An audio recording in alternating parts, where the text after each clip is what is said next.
right, guys, episode 10. Just like we told you, we're going to put Kenny to work, move the whole freaking room around.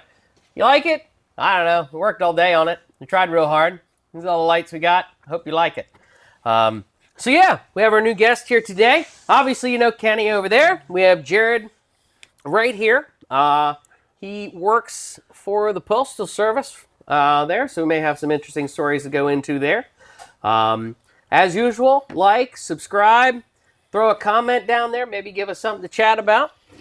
We're up to 58 subscribers, I believe, so far. I think that's higher than the other numbers. Not even including me. Yeah. We have affixed Kenny's sign into the back to a more permanent position there. We can just see it right over Jared's head there. But yeah, maybe I'll throw up the inspiration picture for what we were trying to achieve here. But a bunch of knuckleheads in a basement with a couple work lights. We tried. But yeah, so going to get into some topics here. Maybe I'll read down through some of the topics so you guys know what's coming. Group texts are terrible. Putting features behind paywalls. It didn't used to be behind paywalls as we were growing up. Some music concert complaints. Having trouble using the restroom in cities. Let's see. And then I'm going to touch on some things from previous episodes that did work out or didn't work out. Going to go into the post office stuff and some more. There'll be some more after that if we get to them, but those will be the topics we're going to start with. So, I mean, what was really grinding my gears this week, because I had a busy week at work, was group texts being terrible. I know you have an iPhone and all that, and it summarizes it. Well, for the rest of us, it does not. But sometimes I think things could just be summarized in a person-to-person text, but they get sucked into that group text thing. It's Everything belongs in that group text. I feel like you people need to take this. Because I don't want you to get to a point where you're like, what are you talking about, guys? I want you to be part of the conversation, even when you're not supposed to be. Look, anybody else just puts their phone on silent.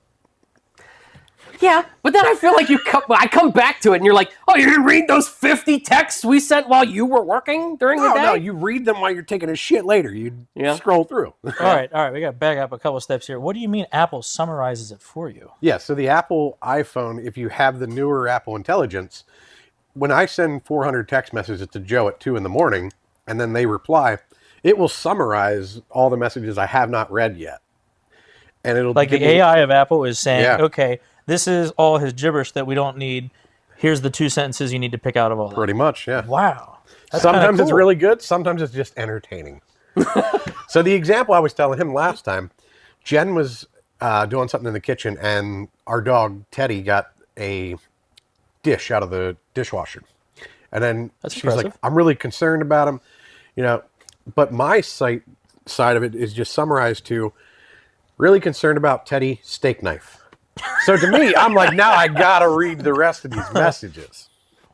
So there are times where that summary forces me to read it because I'm like, and then I read it and I'm like, it's like reading the back of a book. Sometimes the inside's great, sometimes it is not. It was just to sell the book. Yeah, like the AI's trying to sell.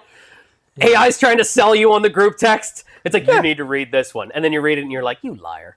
Exactly. Or is it like as fun as reading voicemails when it tries to like transcribe those sometimes? Like, especially when people say their names and stuff like that. And you're like, it's a little almost smarter at getting the names, but it's not very good at like the summarization. Because I did notice that if you use the word I, it doesn't exactly know who, so it thinks that the person reading the text message is the one actually saying it sometimes. So it's like, Joe said he will, put a weight on his wiener. Yeah. Well. That's a bad example because he actually does say that. Exactly. It's starting to... I missed that, though. I'm not going to lie. I don't remember when I lost that, if it was like, oh, I used to have an iPhone and now I don't. I'm not technically savvy like these two. I've just been drug along for the ride. I felt like I was, on top of things when it was like Windows 98. That was when I know the shortcuts. I know like how to get into files and stuff. No, it's all been left in the dust. But I had a period of my life where I had the visual voicemail, where I could just read and I didn't have to listen to people. It was amazing. Oh, it's better now. It was great, and now I don't have that. And the so visual voicemail now comes in as a text message. So as they're talking, it sends you a text message summarized so you can read what they're saying I had Right. somebody. Okay, so that makes sense. I had somebody. I called them. I never called this person before. I got their voicemail, and hey, this is Joe. Just giving you a call because of this reason or whatever, or whatnot. Click. Hello. Fuck. Hello. Fuck. Hello. What are you talking? Hello. Yeah, it Like you starts can't transcribing interrupt me in the middle of my mess. Fuck you. Like interrupt me in the middle of my voicemail. You should have fucking picked up in the fucking first place. Don't pick up in the middle. Fucking screening your calls. I was like, what the fuck? That totally I've took me started off doing guard. So that's an Apple thing. Yeah. And That I've takes you started back to doing the it. '90s, right? Because Of I'm like, like I'm reading through it. I'm like, oh, it's a bill collector. I'm like, it's Joe. We're going to let him talk for a little bit longer. All right. All right, it harkens back to the I know you're there. Pick up. Yeah. Now that I know that, I'm I'm totally locked out of the gonna do house. Come on, help me. it. Yeah. I didn't know that was an Apple thing. No, it caught me off guard the first Yeah. time. I was like, holy shit. Oh. But if they get to the point where they're done recording the whole message, it will then just send you like a text message that says from that number. Too. Oh, okay. That's Because like I fascinating. had it too, like back. It was like before when I called somebody and it said there was a call screener, but you could tell it was AI or Google or something, and you were like talking to that thing, and it literally was like, "I'm the call screener for so and so. Please tell me about what you're calling about." And you're like, "Okay." That's I'm like a calling. Gmail thing, like where you have your calls forwarded to a separate service, and then that does that summarization for them. Yeah, But but now that it's- was way worse of an experience Oh, because yeah. then it was like, okay, I'm so and so calling from so and so, and they're like, please hold while we do them. So you're just like, or talk to them, and you're just Yeah. like, what do I do now? And then the one time, it never got back to me. It was just like, just leave me out here on an island. I mean, like, not even be like, whoop, they didn't get back. Leave a message. It just never came back. I waited like a minute, and I was like, this is Your stupid. call is very important to us. Please. So, is your original complaint that you don't have the summarization, or you just don't like waking up to 1,000 text messages, or what? The typical complaint, right, is, oh man, I just got a group text. There's 50 people on here all day. I'm gonna be bombarded with this thing. Now, if you're somebody like me, who like knows in the back of their mind, all right, I can figure out how to make this silent, but goes, I have to go to my job. I have like daily responsibilities. I don't have time. I haven't allocated time in my day to sit and go, all right, let me find where's the menu for that option. All right, let me turn it off. So instead you go, I'll just deal with it. And then all day long, again, if you're somebody like me who's fortunate enough to have a job where you can listen to music on your earbuds all day long, but those earbuds are also connected to your phone, which gives you Hey, you can turn the transcription off on most then earbuds. you're like, all right, I'm listening to this song. I'm listening to this song all day long. And you're like, oh, yeah, they're still talking about nothing. They're talking about nothing. All right, but nothing important has happened, but we all feel better because we're communicating. At the third time you hear nothing, though, you didn't go in and click the silence notifications. That's on you. I mean, you did. But it's you not- had 3 times. Okay, this is what it should be then, right? You should have get your "That's Right" button. I don't know I don't know the color coding here, but That's a good thing. yeah. Well, it could be if. Joe, I heard your penis is auditioning for the new Smurfs movie. Except for it won't be Papa Smurf, it'll be like Mini Smurf. I was close. So anyway, you how do these things get derailed? I don't know. But no, if when a group text popped up, there was a big button right in the middle that said silence this group, there'd be no problem. But on my phone, I have to go into like 3 dots, and then 3 dots I got to go into like settings for this particular thing, and then in that I have to look at another group of menus to go like, do you want sound notification? Then I got to and it's like, no, that's too much. Like, As bring I'm it hearing right this away. complaint, Though, though- no one wants to hear it, so just immediately go in and go silence. Okay, beautiful. While I hear this complaint from you, then I'm thinking about my grandmother who lived on like a rotary phone, thinking like nobody ever calls me or talks to me anymore. Well, that's the beauty of it, right? Is it's not necessarily that's what's going to happen in the group message, right? So was it?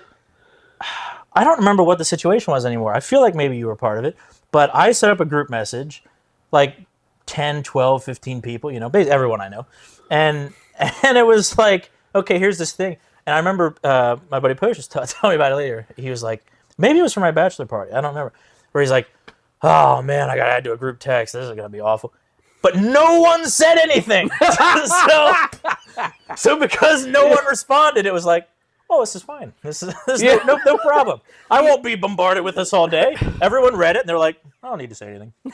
I got the gist of it. Jared's very concise. We're good. Yeah.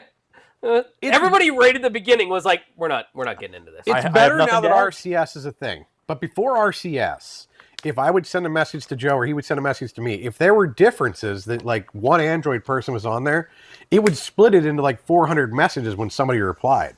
So instead of coming back as that group message, it would come back as like this random number. You're like, who the fuck are you? Yeah. What do you want? It did do that. So, Back in And the then I day. go back through the thing like, did Joe start this shit? yeah, not all software is on the same page, right, with the group text thing. So, like in the Tesla, Oh, yeah. the Tesla cannot handle a group text. So, Neither can my Apple AirPlay. So I'm in a situation where we have this friend who like went through or is going through this nasty divorce. Well, I guess any divorce is nasty, right? But so it's like Brittany was trying to help her get together like a support network, right? Because that's what you do, right? Yeah. And so the support network thing became playing games. So she'd invite people over to play like board games and stuff. It was good. It's all good. So now, like, Brittany and I are in the car. We're driving along, and it comes through on the car. Oh, there's a message from Valerie, from the group. And so the car reads it, and that part's all technologically beautiful. Like, oh, I'm just reading my Tyson. And I'm like, oh, we should respond to that. So I respond, and then it responds just to Valerie. So now I'm sending a message just to Valerie, like, hey, so what are we doing Friday night? It's like, whoa, I'm not trying to get into trouble. Like, you've already got stuff going on, I don't need to add to that. Well, that's I was part trying of the to be reason. part of the group here. That's part of the reason why we keep Joe in the group, because we've had times where people have tried to leave our group message and we put them back because I don't want anybody being like, you didn't tell me about that thing. Yeah. Nobody's ever looked at a group message and goes, "Oh, good, I'm part of that." Like nobody's ever done that. I mean, I haven't. I do, but then again, I work on computers all day. I'm That's on true. instant messaging all day. It's like a text I mean, message I for do me like is it. just another instant message or another group chat. So like, Yeah, I do like it, but at the same time, it's like, oh man, Doesn't that it's make when you feel get, special? Get like off, and it's like 40 messages unread, and you're like, You actually read them? I read slow. It takes me 4 times. Like you send me 40 messages, you just sent me a homework assignment. Like, So the answer is no. like we're skimming. Joe, I don't do that. Like so Brittany's siblings are all part of a group text thing that happened. And I think we have holidays and stuff, right? Like, is there that much we really need to talk about? But they're like connected because they're like, I'm an only child. I don't know how this works, but apparently, if you have siblings, you have to talk and stuff. I don't you're know. supposed to talk to them. You don't have to. But like that happens to me where I'm like, okay, 50 messages went by, but I'm like, and I've done it before. Where I go through and read them all, and I'm like, but an hour has passed, and like Yeah. all I did was waste an hour. Like, Yeah. they all got entertained by this. That's good enough. Why do I need to be part of it? Joe is quicker to respond if all the other messages he catches up on are GIFs. As long as he didn't have to read it and he just had to look at the pictures, he will respond much quicker. Yeah. It's like I'm a video guy or something. Yeah. And yeah, Oh yeah. and then you feel like you've done 1,000 words, right? Yeah. Now, the worst part for Joe is, though, that with our group message, there are so many people in it now, and we all work different schedules. So Rick and I get up at like 6 in the morning. So we're sending messages at 6 a.m. and Joe's not getting up till like noon. Yeah. And then him and Maddie are texting at 2 a.m. And I think I'm the only one still awake at that point. Yeah. Can you get don't away know with how that you as do a it. manager? You just getting up at noon?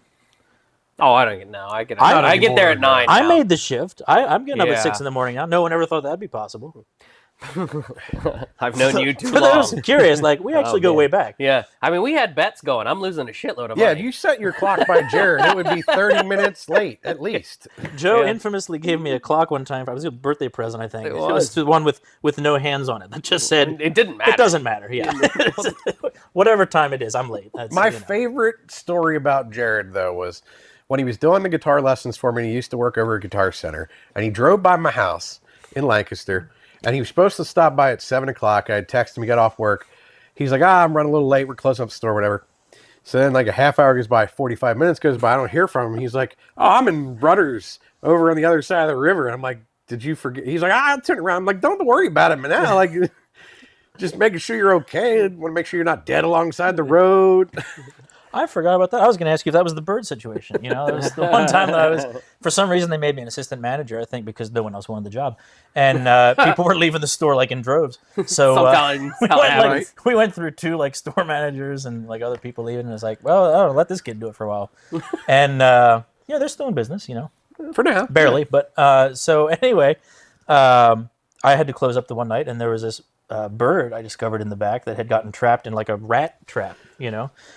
And so I think the consensus from the other guitar guy that was well, let's stomp on it, you know, to just end that. And I was like, man, I can't do that, you know. So I spent like everyone is at the front of the store like waiting to just go home, and you know there has to be at least 2 of us there to close up. Without everyone just hanging out because like, well, we're getting paid, you know. And so for 2 hours, I like slowly extracted this bird. You know they have hollow bones, right? Yeah. So this is not like an easy process. No. But the bird was like I couldn't believe it. I thought, well, this bird's gonna fight, and that'll be the end of it.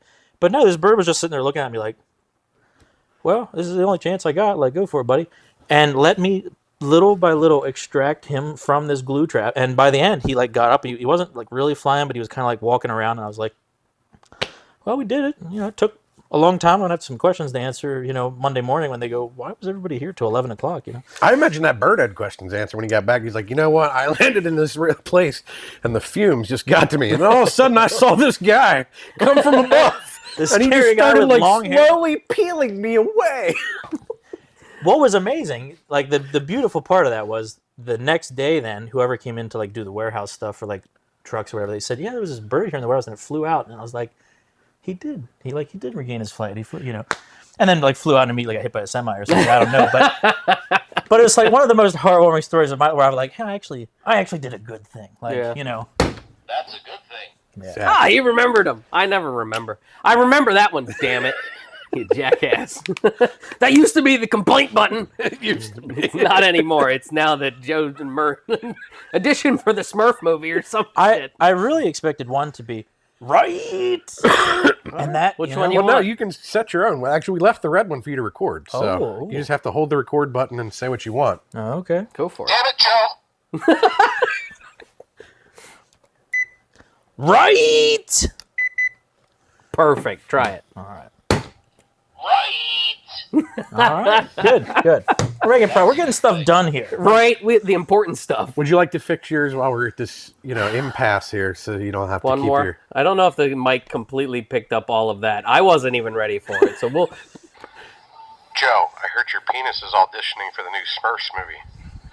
Except for it won't be Papa Smurf, it'll be like Mini Smurf. Complaint. There, I'll put it back. I should have maybe changed it, but. Oh yeah. So Is that what it said? I thought it said That's what something else. Complaint. No, that's what that one said the first that's time. what the blue one said. I don't know why I thought it was like that's right or that's something like. That's a good thing. Is that one. Yeah, This I one don't know. used to be Joe has a tiny penis. They used to all say that. At one time or another, they've all said that.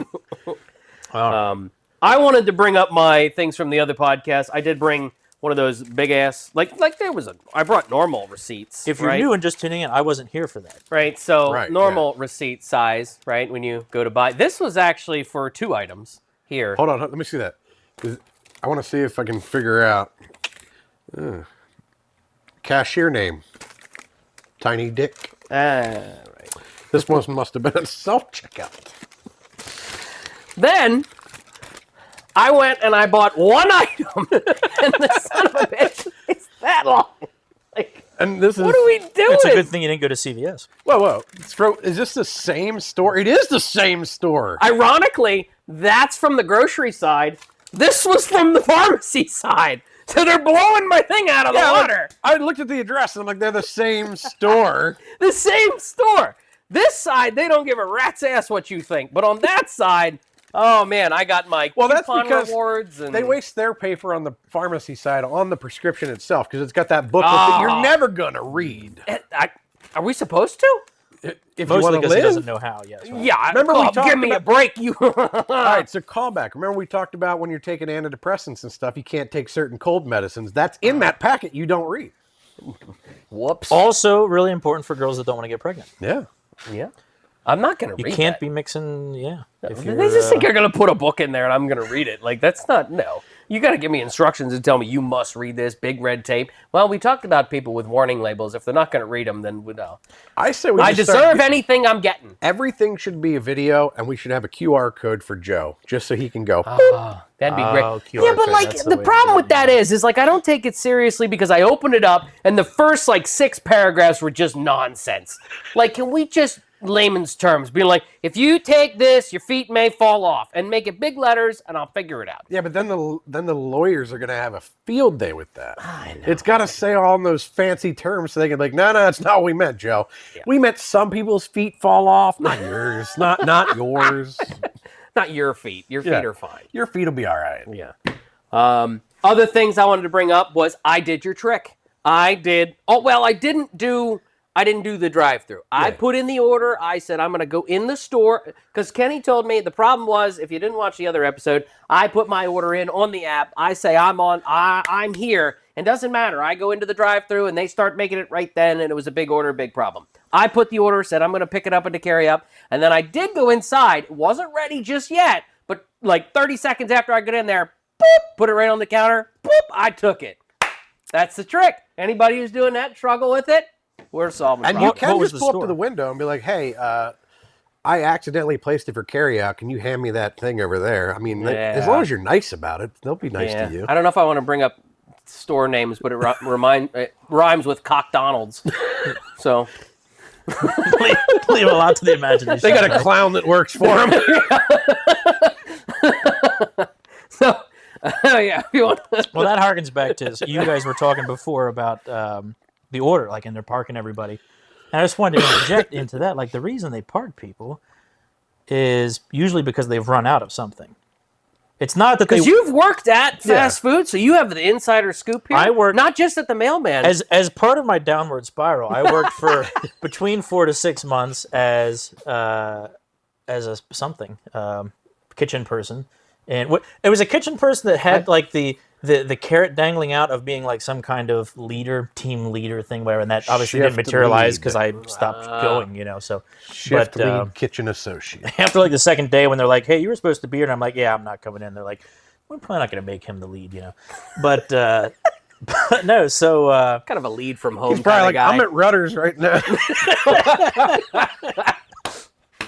if it's important to you, I can I'm come on back the other over, side of the river, bro.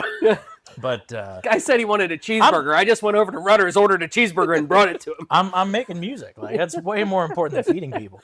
So no, I got to see some of those inside things. That was at Chick-fil-A, which on the service, I would say Chick-fil-A's great food for fast food restaurant. But here's the thing: you run out of something, and you go, okay. We still want to be able to take orders because, we're out of grilled chicken. That's what this guy's waiting for. But nobody else in the line is going to order grilled chicken. They're all going to order, the normal thing. So, whatever or we're out of fries.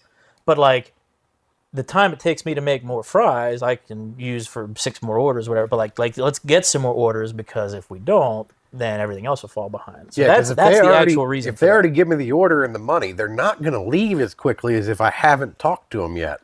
So let's park that one that's waiting for his and get 3 more parked before they take off. And on the corporate side of things, that's what matters, right? It's how many orders you're taking per hour, not how many people you're serving.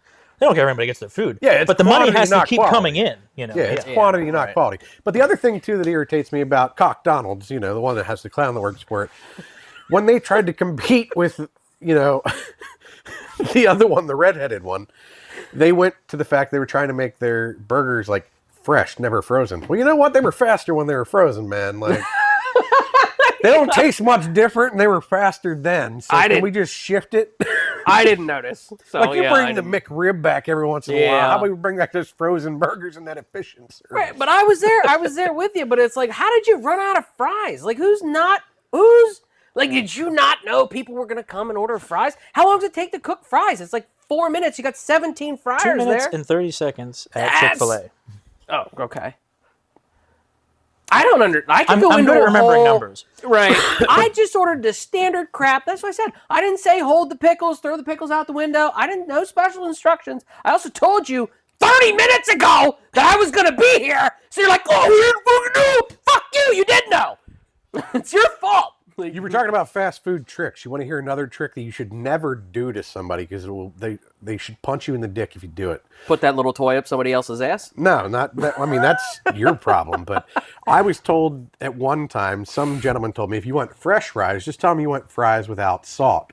If you do that, you hold up the entire line because they have to make it fresh, and then they have to put it in a clean area that has no salt on it because they think you actually like care about your sodium and high blood pressure, and you're doing it just to be a I would cocksucker. think. Yeah. It's true. Now the whole separate area thing, that doesn't happen. No, It doesn't, but They get they try. pulled up, Yeah. and they get dumped into your thing immediately, and then the rest of those fries get dumped over into the regular. Because where it's like, what am I going to waste all these fries because some idiot wants them without salt? Like, you don't understand. The whole point of salt is to soak up the grease that was just covering your fries, right? Like, But you're it holding up fulfills the a line. very important role. Like, You're still holding up the line because they can't make more fries until your shitty non-salt fries get poured into your damn bag. Yeah. right. Well, you put yourself at the front of the line, right? Yeah. Which is like people that can't merge correctly.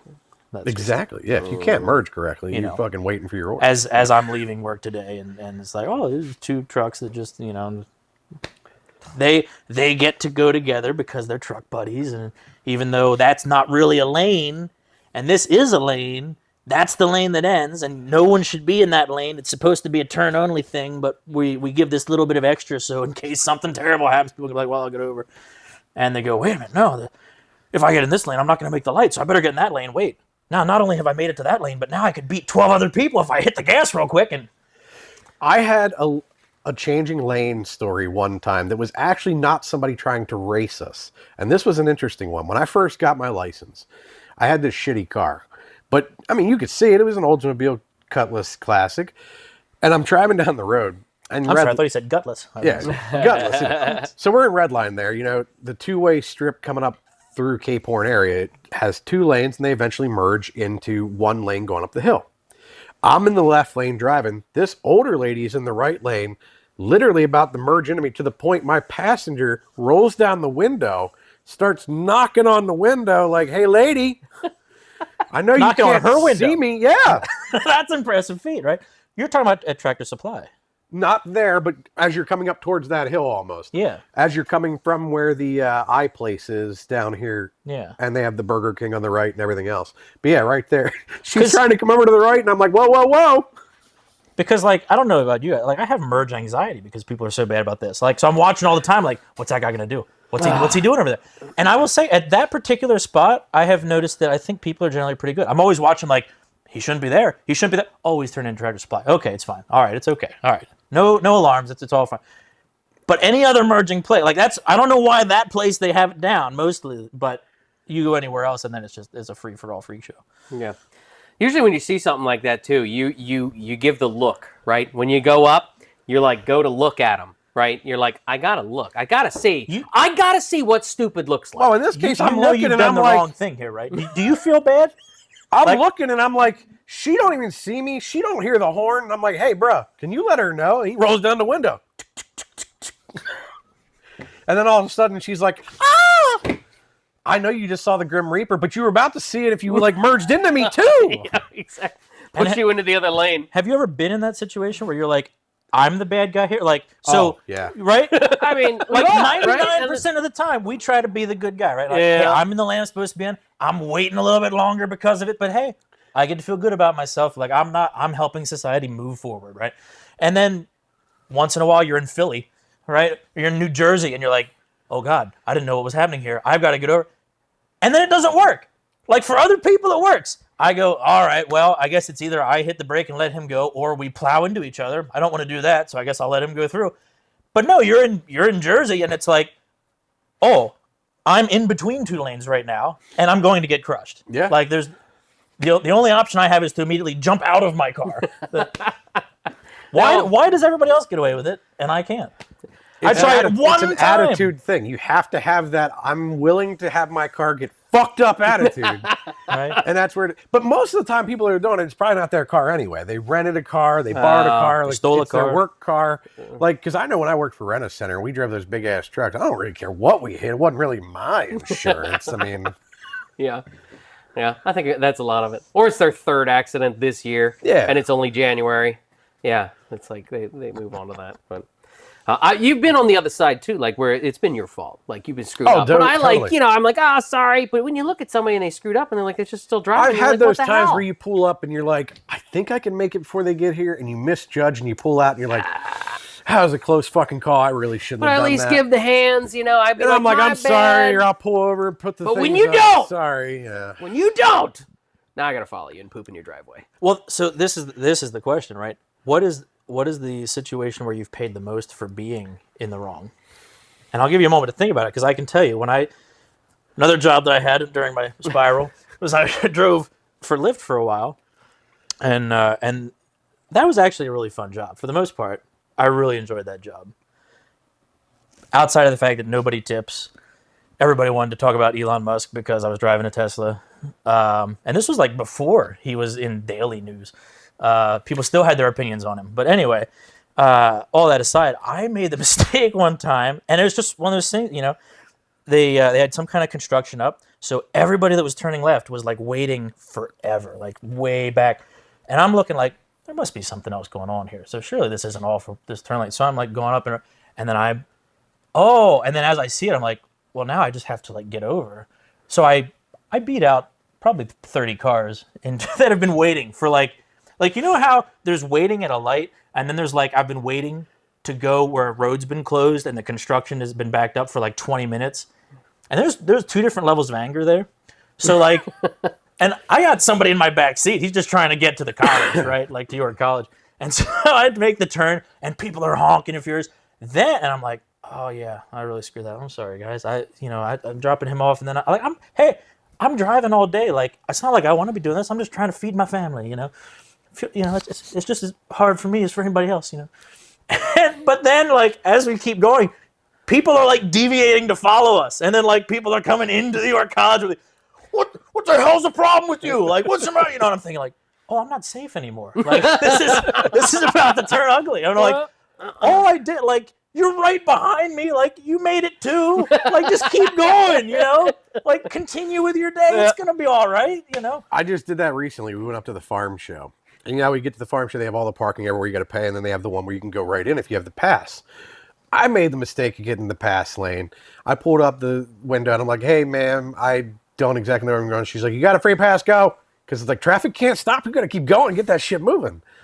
But I've definitely been the guilty party before, and you have two chances. You can either shame real hard, or you can be like, no, fuck that guy. He should have been looking where he was going to. Yeah, exactly. Those are your choices. I was justified here. That's the option that almost everyone takes. Yeah, Right? exactly. Like, I'm not the jackass. Like, no, I needed this. I deserved this. I saw 3 other people do it. I'm just one of those And guys. I will say, as you get older, you go from that motherfucker should have been paying attention to, maybe he wasn't really like seeing what I was doing till now. To interject on Right. that, like when you get to a construction area and it needs to merge to one lane, and people have merged 6 miles before the thing, I'm like, you're making it worse. We all need to merge at the merge point. It says it in the book, in the PennDOT book. It says merge at the merge point, but they get mad at you for merging at the merge point. I'm like, I don't read, but I read that book. So how do you feel about people start like playing the double lane situation where like, I'm not letting anybody by me?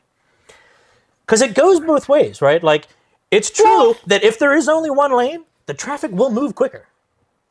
If we all merged way back here, the traffic would move quicker because nothing's stopping us now at the funnel, right? I disagree. Like, No, like, I if I have disagree a with that, funnel too. and I have a tiny amount of sand that I'm putting through, it's like, then it doesn't change anything. You're right? assuming there's but no if I have restriction, all this, I am assuming The that. moment I see a construction guy and grandma hits her brake, every 14 cars behind her hit their brake. And that chain reaction now takes that one lane and goes, "Bitch." Yep. It's going to slow traffic no matter what. However, the construction would be this long. But when you merge before it, now you've made the construction this That long, yeah. So now it just, because where does it end? It That just is keeps true. going back and further. And people, as we know, just suck at merging, whether it's up there or Hell back there. yeah. Because they're going to screw it up at the merge point too. But then then we can all zipper in at the same time and nobody can go woof and take by, right? We've all got an equal shot and that's the spot. Because if not, you're going to get screwed. You're going to get screwed. So there are situations where you're technically correct, but you're emotionally wrong, right? Yeah. And that's one of those situations, Right. right? Because in a perfect society, Yeah, right, yeah. we go, okay, 50-50 split. You go, then I go. Then you go, then I go. And that's all fine. But we know in our hearts, theory- because we've all been screwed over, we go, when I get up there, no one's going to let me over. So I have to get in this lane because then I know that I'm going straight through. I don't have to wait for Right. somebody to be like, you can go. 'Cause- So now we get over, and now it's longer, and now it's like it shouldn't be. But then emotionally, we feel like we've made the right decision because, Right. well, I did what I was supposed to do. It's Yeah. his fault that he didn't. If I merge early, but I'm not getting upset at anybody else that merged up there, because now I took the anxiety out of that. Yes, there's going to be an anxiety at that merge point, and it's like, well, I'm in a hurry. I'm going for that. If I'm not in a hurry, I'm going to get in the lane early, but I know it's going to cost me X amount of time to do that, because there's going to be people that just whip up. And there's also an element of that that's like the emotional element of like, I recognize it, right? Like you're driving for someone saying, "Wait, what's going on?" And then you have the moment, oh, something happened, and we're all merging. You know what I mean? Like sometimes it's obvious right away, and sometimes you're driving a little bit, and you're like, "What's going on? The tracks backed up." Oh, there's a merging thing happening there, and then like once you figure that out, you're like, "Well, the quicker I make that decision, the quicker I'll have been working towards the solution." Then, right? So And that's I have this situation where I do that, coming off of an on-ramp or something where it's like, oh, okay, here I'm at. Oh, and there it is. You know what? I'm just going to sit here and do it. I'm not going to, like, drive way up further because I feel like I get more brownie points from people. They're like, you see that guy? He didn't try to go way up there. He's just sitting right here. I'm going to let him through. And sometimes that works. it does. There's an other- emotional part. And there's to other it. guys that drive those big trucks that have the giant nuts hanging on the back, and they're like, I'm going to the fucking front, get out of my way. But then there's the people that get up there and then they just like this, and you're just like, okay. Even if it is like a last minute, like over the hill, and I've had people do that. Like we were just talking last week about the merging at the fast food thing. It's like, Yeah. and then this one went, and then it was like, okay, now it's obvious that was actually my turn, but now this one went, and then I was like right here, and she just like double fucked me. I'm like, bitch. She Like, double dipped on your I'm fucking like, chip, bro. follow them, right? Follow them where they're going. Follow them to York College. I'm going wherever she's fucking going. If I didn't have to sit there and waiting for my order because it wasn't ready, I would have followed Karen and said something to her. How was she going to pull Wonder how over? these new mics but are how doing was with she my gonna? yelling. How was she going to appropriately pull over in shame in a drive-through? She had to take that. Oh, Fuck yeah! oh, You no. should have seen me coming. Oh, dude, The I shame had- is the fact that you're already at the drive-thru. You're like, I don't have a good family, so I didn't have a home-cooked meal, so I had to come here. Oh, don't worry, because that put her in front of my lights now. So high beams, like, and she's just like, nope, no idea what's going on over there with that guy. Fuck you. Does nobody gets the high beams thing? Like, I do this to tell people all the time, hey, it's raining and your lights are not on. Like, I'm driving all the time because my last two jobs, I've been driving all the time. If and I see no lights one flash, turns I their assume lights there's on. a cop coming. There's a cop, there's a deer, there's a There's a tree down, tree down, there's yeah. something. But like, Cop is the only one I've really experienced. People are like, hey, there's a cop up ahead. And it's like, well, I'm doing the speed limit anyways, but I appreciate it. Thank you. But no, I'm doing it like, hey, you have no lights on. Like, 2 days ago? It was like 9 o'clock at night. It's dark out. I'm thinking, how can this guy not be aware? Like, I don't know how much like crack has been smoked or whatever has happened, but like something has happened because a normal person would go, I can't see the road. I know, dude. I love following those people, and just like because behind them, you're just like, how long is it gonna take? And I give them space because I know they might screw We gotta up. give them space because the But man, lights I ain't just on. like You can't to- really see anything until like, the brakes come up. You go through town and you got the lights, and you're like, all right, I get it, right? And then you run out of town, and you're just like, this doesn't get it. Like, maybe these little lines are real hard to see. Like, And the reality is, if your car is not 30 years old, it has automatic lights anyway. Yeah. So why are they not on? yeah, they invented What that. In extra step did you go to make sure I don't want to be seen? You know? I'm like, well, you just made yourself more obvious to the people driving, but to the people like me who are out walking, who are going, oh, that's a car that's about to hit me. I didn't see it because it has no lights on. And they're like, fuck that guy. I'm trying to save my bulbs. We're in town. I can see what's going on. yeah, right. I'm saving the life of them. I get outside of town. And I'm like, I guess I'll turn those on now. I can't see the deer again. Yeah. I had a question. You were an Uber driver. So does everybody get in and like want to chat? Or are there people that just shut up and like just sit there? And is that okay too? Like from your perspective? Because I Uber, and I'm like, okay, like a taxi, there's like a piece of plexi, right? And you're just like, all right, it's meant I'm just supposed to shut up. But you get in somebody else's car like that, what's the dynamic there? I think that's what they want because, like, briefly, before I had the Tesla, I had the Nissan Leaf, which, no endorsement, but the Nissan Leaf was a great little car. I loved it. I have. I mean, other Bad, than the bad deer incident. That was the end of that car. But and the one time you showed me that car. yeah. Yeah. That takes us back to cops being involved. But anyway, it's like you should check out this car. Let's go fill it up. Yeah. Except it's an electric car, so the filling up's going to take a little while. But that's, we can have a conversation, because that's how it used to be. Joe and I would have conversations. We didn't used to have to have a YouTube channel and his bodyguard here and all the other elements. Look, I'm not allowed to talk to him either professional. until the show. We need to poorly light our conversations Even now. though I send group text messages all week, I don't get responses because everything has to be saved for the episode. Everybody's got to watch the show. You guys are just hoping I find some more friends or something. Find somebody interesting to talk to. I was hoping you found more friends before you had to move shit. We made it to episode 10. We did it. I need a little thing. Am I said I was going to get this that. is officially episode 10. Yeah. Yes. So I'm here for the double-digit enterprise. There you go. This is the cool. That's decade of episodes. We did it. You were hearkening way back to draw from the middle I school. was. You swooped in there and saved because Andy wasn't available this weekend. So Fuck you, that's Andy. okay. But anyway, I mean, in terms of your question, I would say it's a blend. Now, the thing I was going to say is, briefly, I had to have that car at the shop because we had a tent thing that went haywire and scratched the car up all crazy. And it was covered under insurance as an act of nature or whatever. So I was like, well, let's get it done. I didn't know that the car was going to be wrecked, a couple months later. Or maybe I wouldn't have bothered. But so anyway, I had to go. I was like, well, I still need to make money. So I went to Philadelphia because that's where Lyft's operations is. If you're in Pennsylvania, you have to go all the way to Philadelphia. And I was used one of their rentals for a week. It was a horrible idea because they're basically saying, now instead of using your car, you're going to pay for the privilege of using our car, therefore making sure that you have to do way more driving than you would have normally just to break even. But anyway, the point is they gave me a car that had that plexi thing already in the back to separate. And it was at the tail end of the COVID stuff as well. So it was okay, we're being precautious. I'm yeah, this little bit of plastic is, it's recirculated air and all that. But a little bit of plastic is going to save my life. A peeing section in the pool there. Yeah, it does great. Yeah. So anyway, we're oh, that's the non-smoking section, Yeah.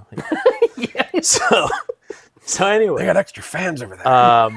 Yeah, so I would say it's a blend. Some people did want to chat. I think because there's a natural element, and especially it's weird because there's a dichotomy there with ladies. Getting married opened my eyes a lot to the differences between men and women that I didn't get before I was married, which is also probably why I didn't date very well. But if you understood women, then you'd be like, oh, well, I mean, this if you now. haven't dated any men, you only got 50% of the book. So Right? I'm we got to get you on the other side and get you learning some shit. I don't know how these creatures think, but I don't know. These other ones, they seem different. So for girls, I get it because it's you're coming into a stranger's car, and I've read stories about crazy Yeah. things that have happened, and I'm Yeah. I get you're uncomfortable because you're who is this random guy? And I'm hey, I'm safe, but I can't really communicate that to you because that's also what the deranged guy says, right? I'm totally normal. I'm not going to hurt you. So It's like the Jim Jeffries joke. You're making this rape really awkward. so I would gauge it always on the person. My standard thing was hey, I don't remember but I said something that was hey, how you doing, whatever. And you could tell immediately somebody would engage or they wouldn't. And if they don't engage, I go, that's fine. I got some tunes up here. I can turn them up a little bit or whatever. But you didn't care either way. I don't care because this is just my job. I'm just It definitely driving, depends on having the fun, person, though. If you're a social person or not, because even for me, if I go to the barber shop, if the person that's doing your hair is a social person, they're going to keep trying to have that conversation with you or not, or they've understood, maybe it's not the right thing, so I'll just get what I need out of them and move on. But you have those other people who are don't talk to me. I don't want your shit. Well, I think it's a difference too of what kind of person you are. Maybe it's an empathetic thing. I don't know, but it's I don't know if you guys feel this. When I go to the barber 3 times a year and I go, all right, give me a cut, I'm sitting there going, I don't want you to talk to me. But I'm also going, if you are talking, I will respond because you do this all day. I want you to feel comfortable, right? Your comfort's way more important to me than mine. I'll try to respond, but I probably have a panic attack right now while you're still shaving the back of my head. Right? Secretly you're thinking shouldn't you be concentrating on what you're doing, But you're no, it's like the Seinfeld massage thing, right? It's I don't want to talk during a massage. The whole point is that I feel better about my body, right? You're releasing the tension. Don't add to it by distracting me. Let me focus on what feels good, Yeah. But yeah. Well, I mean, I've had it. The worst experience I had was I got into an Uber And then, whatever. I got in the back. I didn't get in the front like a weirdo, because that's weird, right? I've had people do that, and as the driver, you're like, oh, you don't know how this works. Yeah, I would assume, right? Like, there's no sign on the car, but like, We're not friends. yeah, like I'm not. If there's 3 of us, There's a then reason. If there's only There's 3 some motivation, seats, like, I right? get Like- it, but yeah. You ever have anybody There- getting? there's a reason why this seat is pushed all the way front. It's also like That's a to give urinal you thing, though. more leg room back there. Like if you come in and the only open urinal is next to the guy, yes, you have to use that one. But if all the other urinals are open, You don't have don't to. need to stand next to the other guy. You don't have to. You could be the guy that just stands there and goes, I can't pee in public until these people leave. And then, I mean, that's fine. You can go to the stall or whatever. I mean, I don't care. But to me, that's just as awkward, right? Because then everyone's looking at you going, oh, that's the guy that can't pee in public, Like, what's he doing, Next Uber ride I get, I'm gonna walk up and just ask him to pop the trunk and jump in there. See what? Now, to be fair, the first time I took an Uber, that's exactly what I did. I got in the front seat because I'm like, I don't know how this works. And I just having a conversation with the guy. He was fine with it. Most of the guys are, because what they don't tell you is they're all secretly terrified of being deplatformed. Just like everybody in every Yeah. walk of life now is being afraid of being canceled. The guy's going, if I get a bad rating, they're going to not let me drive. And then I'm not going to be able to make my car payment. And then my wife's going to leave me. And then I'm going to not have a place to live. And, and Then I'm really going to have to be a predator. Right. No, there was a horrible story. It was like a woman was having the baby of the guy that raped her from an Uber experience or something. It was like, like whatever I do, then that's what starts coming up in my feed. And I was just like, just seeing all these stories. I'm like, well, at least I'm, not only am I not raping people, but like I'm also not, adding to the gas fumes in the world. Like I'm driving my little electric car, and it's all. I mean, imagine nice. like 10 years from now, that kid's got to tell us story. What's your dad do? Well, he used to drive Uber. Then he started raping people. Now he's in jail. Yeah, We don't really talk. But at the same time, I will say the amazing thing about that job, like probably the most that I miss about it is, and more than I thought it would. Like, so, I got saved. A couple weeks later, I met my wife. Like, I went from what Matt Pocious would call like what is it? He said it was like the most rapid 180 turnaround that he had ever experienced in his life. He's like, I've never seen anybody come back from the brink like that, And so, like, that's a big deal for me because it's like, hey, I'm enjoying life now. It's the wrong time to be at the complaint department because like you had 30 good years to interview me and you missed it, right? Well, we're reaching back, that's Like the best I can do. Like the timing. Well, has yeah, you always would have been just here a like little off. would have been like, well, everything's great. But yeah, like I was such a great character back then. Now I'm like this boring guy. I'm married. I have a kid. I go to my job every day. Like it's nothing interesting there. Mm-hmm. But yeah, the amazing thing was at that time I was in like the early phases of that recovery situation. And I was amazed at how many people I got to talk to about that. Like a guy that's going to a hotel to bang some strange woman or whatever, and talking about God, and then him going like, I really need to think about some of the things I'm doing. Like, and like when like people are like just placating you or whatever, and then when people are like actually going, I'm thinking about this, where and like that experience. I had another guy that became a repeat passenger, and talking about like the Book of Job and stuff. He's like, I'm rereading some of this stuff. So like some of those where I have people come back and go like, yeah, it was really nice talking to you the other day. It's like I'm just there to listen, right? I married a therapist. This is the other thing that helps with, getting all your complaints out there, right? It's not, I don't have a lot to complain about because I married a therapist. But That'd be interesting to bring her on. But I got to play. She said about. But she's got the. She's like, I can't talk. She's like, but it would be so interesting. Like, Yeah, the stuff. we'd have to if call I could tell. Everybody Steve, right? Like, Right. Oh, Steve, right? Like the second Steve, yeah. But yeah, so it's like that was by far the most exciting part of that is like the people that did talk. A lot of Yeah. them. Like, let's think about this. So you're in a capacity where it's like, okay, sometimes I'm somewhere I need to. But like a lot of the people that are taking an Uber, there's a reason why they're not driving, right? A lot of guys with DUIs, a lot of situations Oh, where it's yeah, like things yeah. are going badly for me, and I'm like, hey, I'll listen to you for 10 minutes or 20 minutes. Like, maybe I won't say anything helpful, but Yeah. we all know that it's not about saying anything helpful. It's just about listening, right? So that was by far the coolest part of that job. I felt like I was giving back to the community in that sense, which was Yeah. amazing. Like, that was really nice. And I missed that as soon as I went to work for the post office. I was like, I don't really get to do that anymore. See, I couldn't drive Lyft because I watched too many true crime documentaries, and I'd be like, I'm listening to see when you're starting to pull that knife or that gun out to shoot me, because I've heard enough of these stories before. Now, I will say, he was such a nice guy. Nobody even knew. I did not do a lot of like late night Uber. I will say that. Yeah, that'd be puking in the car little- stuff or scary people. A little bit You're not of getting the... You go to the bars to pick people up, it's scary, yeah. Yeah. And like, I didn't even want to go to bars as a person, right? You know, like, even when I was drinking, I didn't want to go to bars, right? Yeah. So I didn't want to be drinking either, but I was. So Yeah. But I was like, I certainly don't want to do it now. You know, in my nice car. That's Yeah. Nobody knows how to properly exit, and you know, even though I did it, right? I would. I remember being in Wrightsville, and at some point I had passed out on just the street. As you do. And it was after a long night of drinking and making bad decisions. And Brian Dixon, my old drummer, was there, and he was the one that like eventually took me home. But when he found me after he came out, because like him and the guy he was with were continuing to drink, and I was just like, I'm good, you know. And they're like, oh, there's Jared on the floor. Well, let's pick him up. So then we get back to the car, and as we get in, and I'm sitting there like, I'm gonna have to throw up. And he's like, well, you need to go out the window. I was like, okay. And I was considerate enough, even in my states, like, well, let me puke out the window. I didn't even get it on his mom's car. So What a sweetheart. But very few people have that skill down, you know. Yeah, I know. But my complaint about that was that the only time that I did have a bad Uber experience, and it wasn't bad.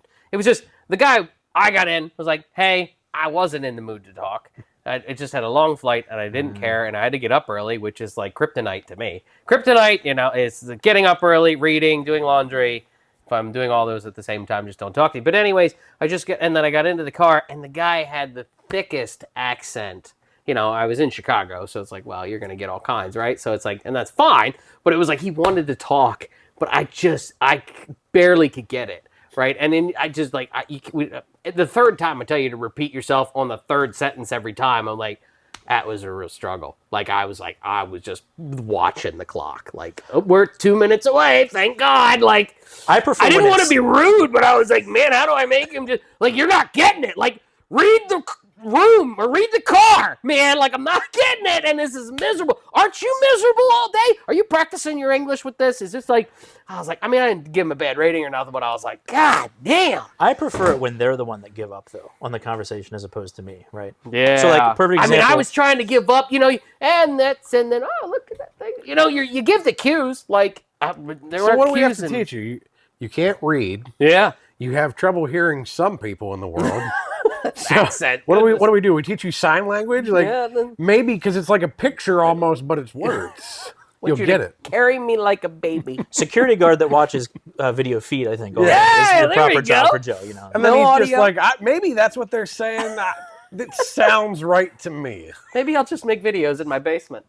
But no, I had this situation this morning, right, where I'm out on the street, and you know, I've got my earbuds in. Like, my goal is to listen to music and have a good time. I'm out on the street.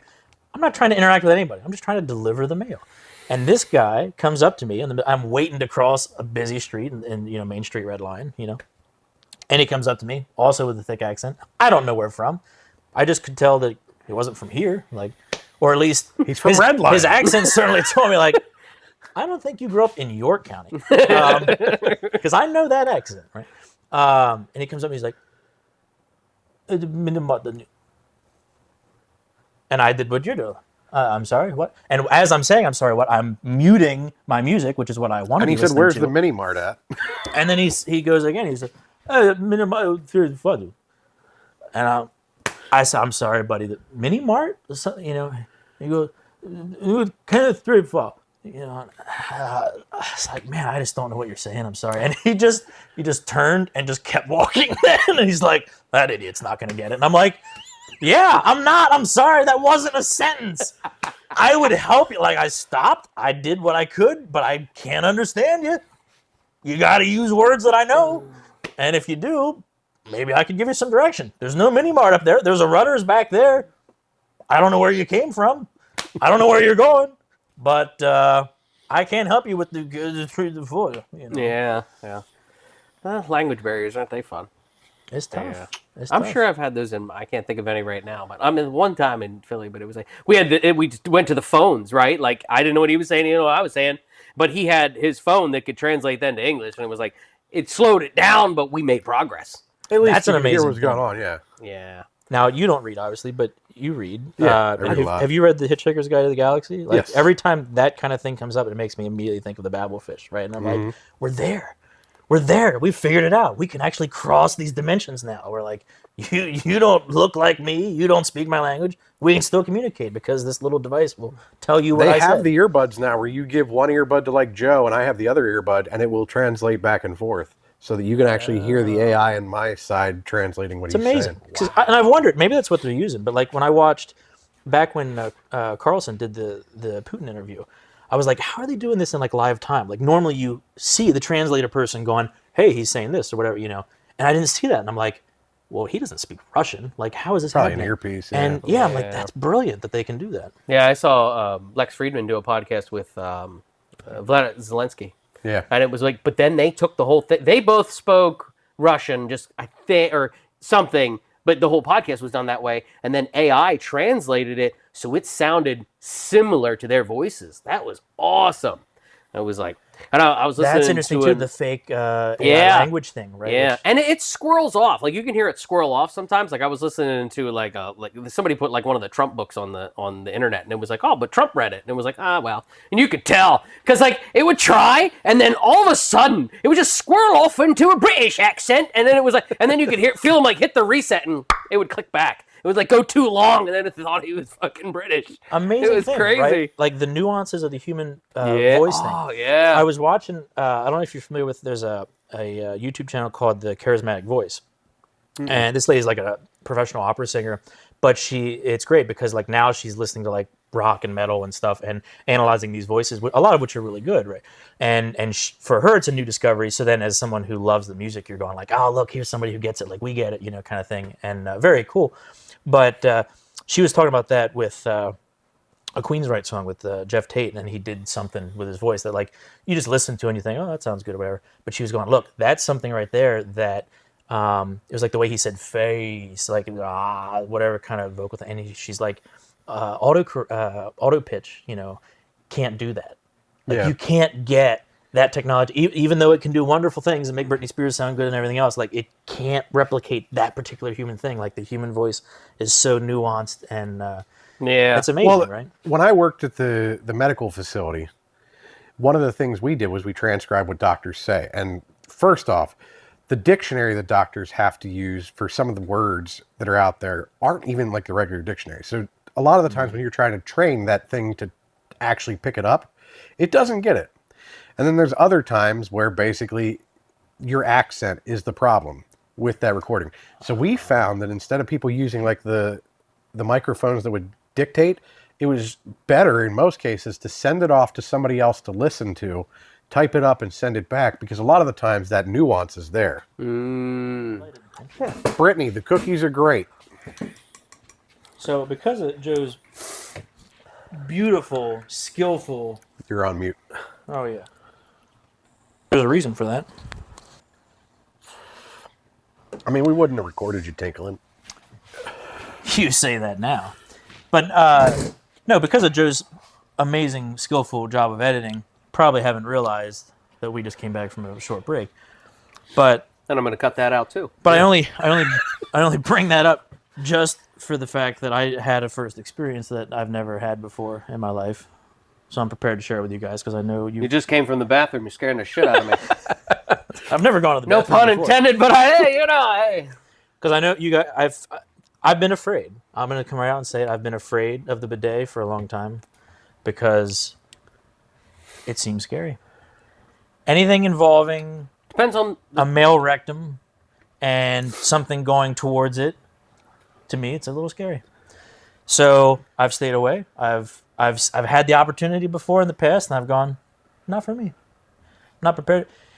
And I thought, well, here I am, taking this leap with you to be free and open, bearing my soul, talking about such intimate details of my life, and So to your mom, mid-episode, he's going to go basically. bare his asshole to your bidet. I was like, you buried his soul, might as well bury your asshole at the same time.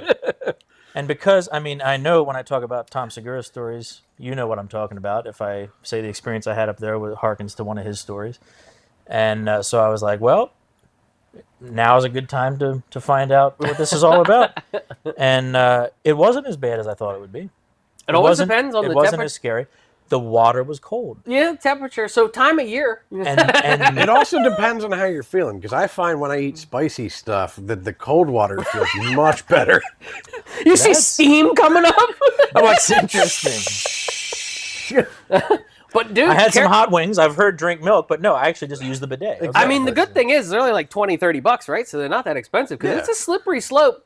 God, I keep doing the puns, but it's a slippery slope that, like, once you have them, and then you go somewhere that doesn't, like, you know, we've gone to rudders and sheets and whatever, and it's just like you're just like, now, all right. because I'm inexperienced, You take the water, splash it a little bit. maybe I there's think. stuff I need to know. Like, so I'm gone for a little bit, and I'm like, okay, and I'm like moving myself, going, okay, I think that's right. And then I go for the old-fashioned toilet paper, you know, finish up, and I'm going, I don't think it really worked. So then I was like, did I do it wrong? I don't know. And so I tried again with like more pressure, which is also a little scary.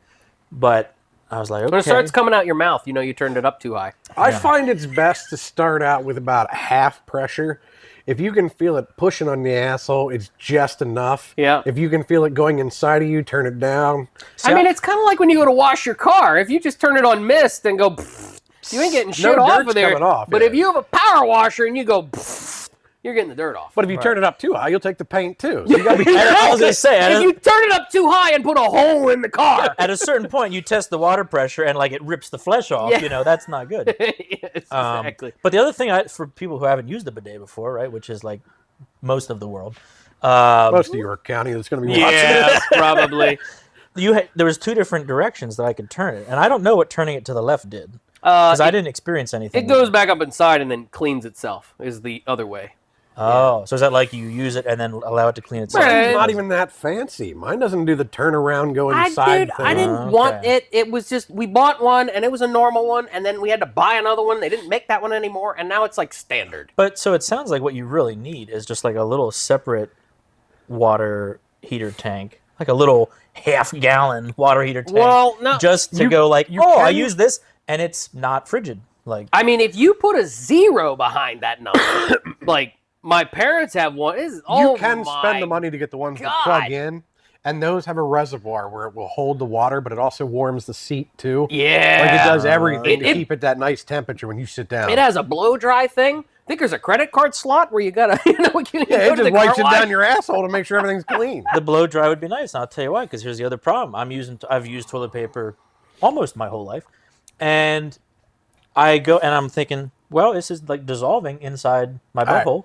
York County, this is the trick. When you use a bidet and you get the toilet paper is now just to dab, not to wipe. Correct. Or you will end up with your fingers going places they shouldn't. There you go. There's a trick. Like to now, it. I need to get more toilet paper because of the other toilet paper that needs a rescue mission to come out of where it's been trapped. And I think So- you use less, but Well, I think it's didn't like- use any less. It's Yeah. like Now you talked I about will say, before, yeah. I will say, I feel a little cleaner than I would have had I not used it. right. That's the pro in its direction. I'll go, hey, there are many times where I have like come off, usually it's like as you're starting your workday and you're like, oh, it's just what happened before I showered.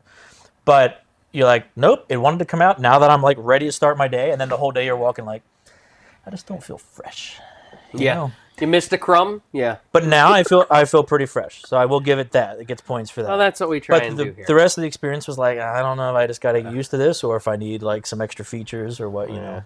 I mean, go as crazy with you want with it, but I mean, simple as I'm a cheap little bastard, so I'm gonna get the cheap one and just it's- deal with the cold. It's great to start out and get that little like pressure on there, get it feeling, then eventually you want to get it to the point where it tickles the tank. You got to get it Yeah, up there. you It's gotta- It's got to hit everything. It's got to like Yeah. blow it right out, and then you can just kind of tap it dry, and it's good to go. Exactly. Okay. That is your check, though. You check and you go, well, if it looks like you wiped a marker, then well, you didn't blast it hard enough. And yeah, you get used to it though, and then I'd say I miss it. When You I'm get somewhere- used to it, and then you Can't miss Yeah, it. you 'cause miss we, it. We went on Yeah. vacation. I literally took that portable one with Yeah. us, and thank God because we had lasagna that Italian night, and I needed it because it whooped my ass, like literally. I'm sitting in the bathroom like I can't get any ice inside of this thing. I can't get it any colder than it already is. So as you guys are saying, I promised all these people this shit on this list. And for those of you who wrote it down on a Post-it note, we're nailing it. But apparently nobody gives a shit, so... No, we give plenty of shits. That's why we're talking about the bidet. You're getting the bidet. All right, that's what you're getting this time. I literally just gave one. There you go. So what's next on the list? Oh, next- great Quizmaster. That really snuffles my uppagus. Yeah. You want to go into? I mean, this one I just keep running into this, man. It is putting features behind a paywall that didn't used to be, right? We're millennials. We grew up with Google gave everything away, right? They still give a lot away, but then all of a sudden, nah, not that. We were just kidding. Or Tesla, right? Nah, just kidding. That's behind the wall now, right? So it's just like, this just keeps, and it's just like, I don't know if that's okay. Or like we used to just have conversations and people didn't have to go out and buy a computer and listen to YouTube to experience those conversations. No, now they do. That's the world now. You just gotta get used to that. Yeah. But yeah, it's like, what the hell? Like you just experienced today with YouTube, right? You tried to watch the podcast, but you couldn't turn your phone off. That's a new behind the paywall feature, right? Yeah. They're also trying to put behind the wall, upgrading, watching videos in 4K and stuff. They're trying to put all that stuff behind the paywall. Now, what's fascinating about that is, and I don't know, so I have, for those who don't know, this is a thing again, like it used to be a thing. I have a flip phone. I am so sorry to hear that. But it's a flip smartphone, right? So, like, a lot of it I can do just from the little tiny screen that's there, right? Like, I call my wife from my break, boom, okay, we're chatting. But... Well, the way it handles group text messages didn't sound so smart. Hey, that's just Samsung. I don't know what to tell you. But no, what I found out later is when I had my my earbuds back on, then I could close it and it was fine. Like I did walk around half the day feeling like I had a regular smartphone with it, and I was like, I don't know what's gonna happen. You know? But then later when I had those in, I tried. And I was like, oh, okay, now let me do it. So I don't know why that changed. But I drive around with the podcast playing in full view on the screen, and that way if I get pulled over, they're like, what are you doing? I'm like, watching this little guy yell at people. right. By the way, can I get a like and a subscribe? Yeah. We talk about cops. You know, Exactly. We've Like the had conversations. Right, like the most other recent thing that like Tesla just did. I don't know. Did you get the new update from like 2 days ago? Well, I experienced the opposite of that, where Tesla gave me features that used to be behind the paywall, but now because they upgraded stuff, they're like, just give that to the freebies. You know, we assume everyone's going to pay $10 a month. The 3 people that don't, but we'll just give that to them as well. Where like now it has the trip stuff with like your little triangle as you're going along and like how congested it is and all that. Oh, So like I take that, you know, old Bob Bear approach, right? Of like, eventually that'll trickle down to me. You know, like power windows, eventually that'll be standard, you know, and I'll get, you know. You're leaning out of my light. Oh, well, I'm sorry. Thank you. Do you know what? So, paywall stuff, though. Go ahead. I haven't experienced it as much with the stuff that I'm dealing with because most of it's software. And at that point, most of the software at this point now already is pay per month, you know, features anyway. And the only reason you keep us there is because you keep throwing new features at us. But newspapers, there's one in the area particularly that wants me to pay for their online subscription to read an article that they just copied from some other news place to begin with. That's easy, right? Yeah. Oh, you want me to, like, because there's a couple that come to my mind. Oh, you want me to read? Okay, bye. All right, Like you want me to pay you $1 to read something that AP News posted and you just reposted it. Yeah, they're the worst offenders for it. And you already, like, you go to, and I get it, right? Everybody's got to make their money, but, like, I feel like I go to websites and they're making some money and they don't have an ad every 2 inches, right? You're like, you get 3 sentences, add, 3 more sentences, add. And there's that point where you're scrolling and you're like, I don't know if this story continues or not because I'm just stuck. I'm just stuck in a loop of ads and you go along. Oh no, there is more. There is okay. Way down here. Where they give you that little tip tease where they touch your dick for a second, let you read that first paragraph, then it says read more. When you click that button, it says VIP access behind here, motherfucker. And guess what? You read just up to the point. Yeah. That cliffhanger, and you're like, I want to know what happened next. Then you're like, nah, fuck it, I don't want to know anymore.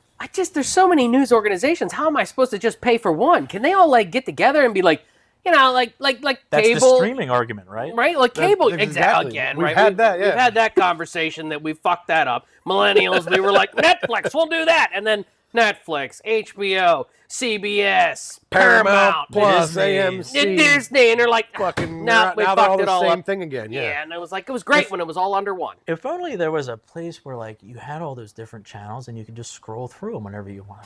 What would that be like?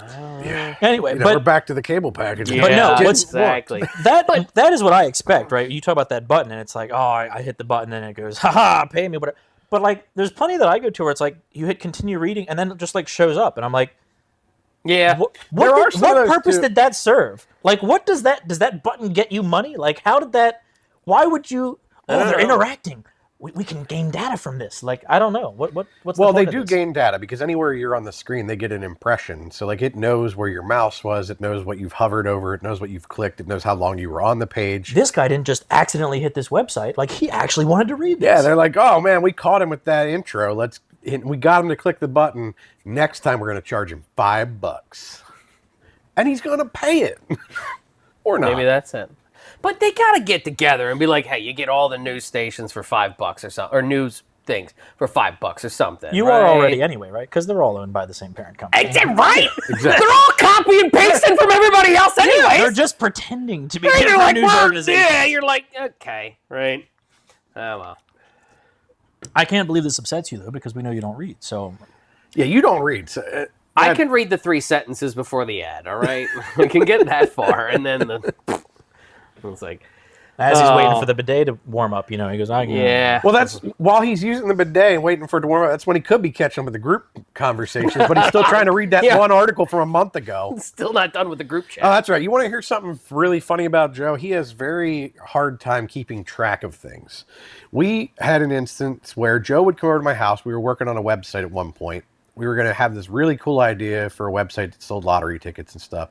So we were designing this thing at my house. He'd come over every night. And every night, my wife was watching Harry Potter. And she was watching the movies from beginning to end. That was her goal. Well, she would fall asleep while Joe and I were working. But while Joe and I finished, we would go out and we would finish the movie with her and stuff. And I think it was like 9 days in, Joe's like, wow, how many movies are there of this? And we're like, well, there's, 7 or 8 of them, but you've been watching the same one 9 times because Jen hasn't finished it. Like, she fell asleep, restarted it. Joe had not realized he had seen the same scene 9 times. The 9 story nights doesn't in seem a to be row. lining up. I'm like, I don't. it just 9 times. They haven't come up with anything new.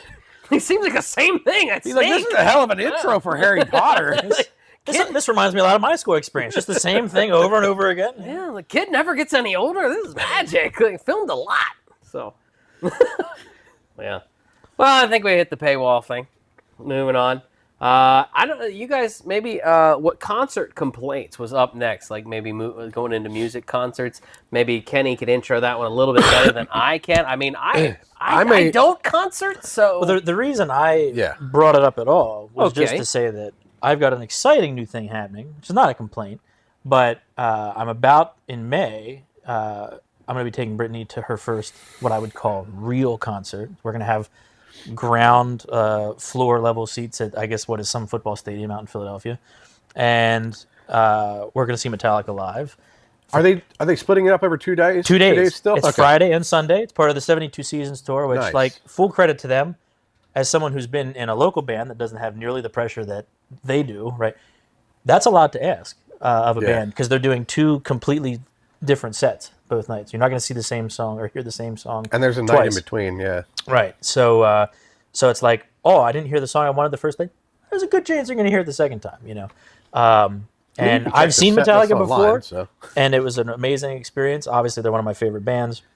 Yeah, I since, saw them like, down eighth at grade. Baltimore. They were great live. Okay. What era? I saw them right before the 72 Seasons album. It was the, Hardwired to Self-Destruct. yes, Hardwired to Self-Destruct album. Yeah. Now this is, I don't know where you fall in this. This is like a thing, Metallica is I think one of the bands that gets this harder than anybody else, where people are like, "Yeah, I only listen to the first 3 albums," or "I don't listen to anything from this period." That's when they sold out, and like people have been saying that since like their first album. For me, Metallica's a mood thing because first off, most Metallica songs are longer than I can, stand to listen to the beginning to end because they're like 25 minutes long in some cases. So I've got to be in the mood for it if I want to hear the Unforgiven Part 17. But there's other times where I'm like, I really want to hear a song and I want to hear that. But I do tend to gravitate to their earlier stuff that I enjoy, probably just because it's classic rock though. But the newer stuff isn't bad either. I heard that. So the thing is, it's like there's this saga they went through, right? And I think for Brittany, for my wife, what really sold her on the band was watching Some Kind of Monster. Yeah. As a therapist, she saw that and she's like, okay, I get these guys now. I can like them because I see them as people and like I like them. Like I see what this guy's about and what this guy's about, and they're just interacting. And from a guy like me who's been in bands and stuff, or even watched from the engineering side of bands interacting, I'm like, it doesn't matter what level you're at. It's the same stuff. There's the one guy trying to keep it together. There's the one guy that's got the ego. There's the other guy that's, always the same stuff. But it's like a marriage of 4 or 5 people. Like you got to try to keep everybody somewhat happy, right? And so it's a fascinating documentary. But that's like sold her in the band. For me, like, and I don't remember who it was, but somebody made the comment about like Metallica is still like one of the biggest bands in the world. Their biggest problem is they can't beat themselves. Yeah. Like they can't top what they did when they were in their 20s. And so that's why people hate them. Even though they're still making music that's way better than what most other people are doing. I watched the Nickelback documentary, and they make the exact same argument. The reason that people think they sold out is they rose so quick, and it's hard to outdo yourself when you set the peak so high in your early days that where do you go from there? You set your own glass ceiling that you're never going to touch again. Yeah, Nickelback's tough for me because they're one of those bands where I hear like I forget it was doesn't remind me, that was Audio Slave, but something like that. How like, You Remind Me. How You Remind Me, like that, and like one other one that was like their first-ish hits where I was like, okay, there's something interesting here, and then suddenly they're meteoric. And then for me, it's weird. I'm like, I can't like what everybody else is liking. I'm too much of a hipster for that, I only like the things, before they're cool. Like, Metallica has come back into fashion, but they weren't. When I discovered them, when I was in high school, everyone hated them. No one liked them. Guitar Hero and stuff wasn't out yet. So people were like, oh, look, no, I'm doing all my plastic knobs, And you're You like, said this is Britney's first concert. She has been to, I want to say Steve Taylor? Not Steve Tyler, because that's obviously... But her first rock concert, then. Yes. Okay. Yeah. And of all the things discussed, like, we talked about it, and we were like, oh, we're not going to go. It's too much money. Like, we've both got student loan debt. We've got, it's not a financially smart decision to spend $800 to go to a concert, right? Now, to be fair, the tickets are not $800. Yeah. But something happened from and it's also 2 days, and for both of us to go. But something happened between the period where it said, okay, here's the ticket, and then hit the I want to buy these tickets button. Oh, yeah, we watched Somehow the in fees that, jump in, you watch the resales come in. Somewhere in 5 seconds between me reading that and hitting the button, Ticketmaster was like, we're going to make $100. And I'm like, of course. What are these fees? Explain to me these fees. Because, and then you like look and you're like, the fee just says, we reserve the right to charge fees. Pretty much, yeah. What fees? The let's screw this guy over fee? Like I can't believe they're so dumb to go to a live show fee. Like, what is this fee that we're talking about? Because they're like, we had to put the porta potty here for you fee.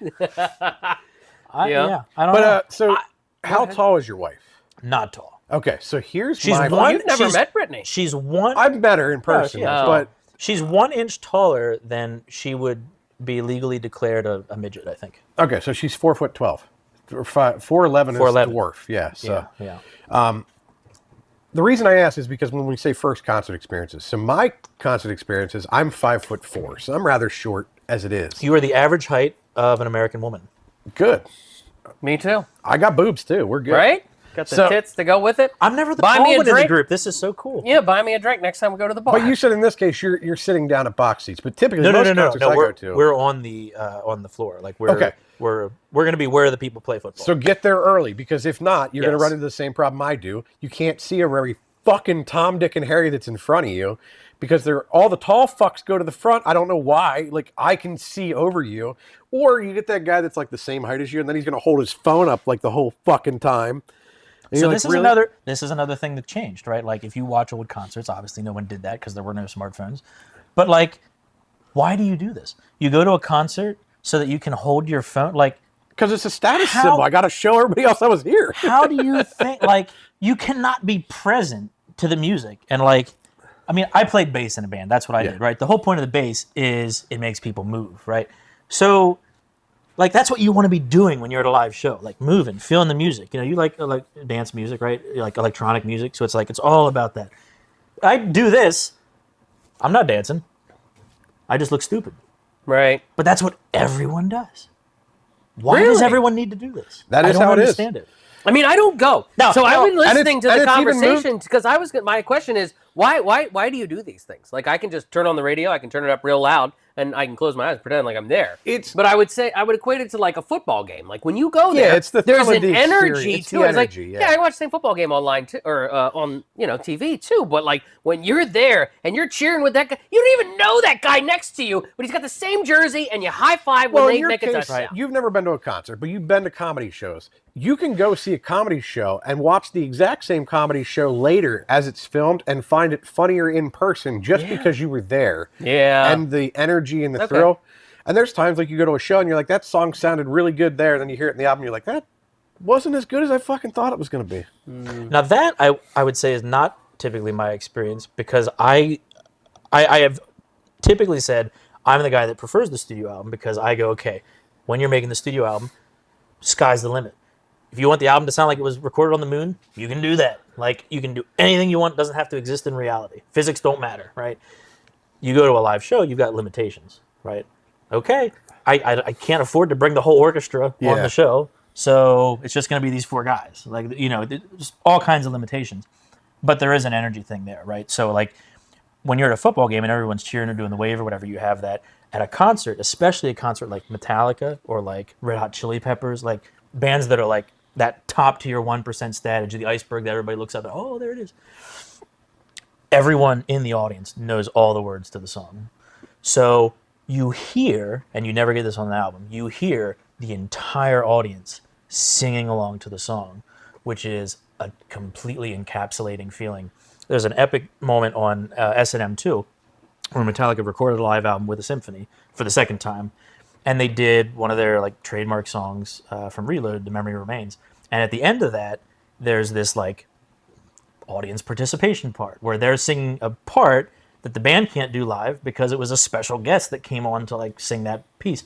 But then they just keep doing it for like 10 minutes. And the drummer comments on it later. He's like, an hour for you guys to sing. Like they stopped playing the song. The audience is still going because that's the family vibe that, right, And since James got clean and did all this other stuff, and that's my big thing with Hardwired, why I think that was like their huge comeback album. Because I was in high school when Saint Anger came out, most returned album of like all time, right? Like everyone hated it. And then they did Death Magnetic, and I was like, I don't really get it. Maybe I don't like this band anymore. I'm not sure what's going on. And then when Hardwired came out, I was like, oh, they're back. I was like, I love these songs. And stuff like Now That We're Dead or Halo on Fire, like to me, I listen to those and I go like, these are almost like Christian songs. Like there's an element of these songs that like resonates so hard with me, just like with getting my life straightened out, that I'm like, oh man, I'm like connecting hardcore with this band that I used to connect with again, like Well, I think full that's with circle every kind of song thing. that you find. Everybody finds something in a song they like, because you can even be like, I love that song, but the lyrics don't mean what it means to you either. Because even I've had songs like that where I'm like, to me, this is what that song means, but when you write down the lyrics or read them, it does not mean that exact same thing. Right. So I would ask that, like, see, I would totally get that, right? Like, you're going to have a band with a guitar player, a drummer, and, all the other fucking shit they have up there, whoever they're doing, keyboard, whatever. Now, you would equate that to, like, the music I like. Well, I do like Irish music, but I've never gone to one of them. Maybe that would be similar. But, like, an EDM concert, have you guys either been to something similar to that? I have been How to is one guy flipping levers and shit? They try with all the I will screens say and what the they effects. do is, but... when I went to see Rob Zombie, he had a DJ open for him to basically energize the crowd. And the way they did it was they would play the hits that you knew. So it would be classic rock stuff you knew. They would mix other things in like a mashup. But the other thing is they're doing things to entertain the audience. They're like shooting foam in the audience, or they're shooting confetti in the audience. They're trying to get that energy up so that you're singing along with those songs. So when the next band comes out, you keep that energy going. But it depends on the person, because you get a wedding DJ, it's not going to work. You shoot me with foam, I'm leaving the concert. That's so I'm not part of this. But no, you're missing the biggest part of that with electronic music is drugs. Well, yeah, I mean, drugs are involved. I mean, you've been to a rave before. Like, you've seen they have the signs that say "Don't do cocaine in the bathroom." And one particular drug of choice, like that's the thing there, right? Like any concert, you're going to expect to see some drug activity because it's tied up with it and whatever.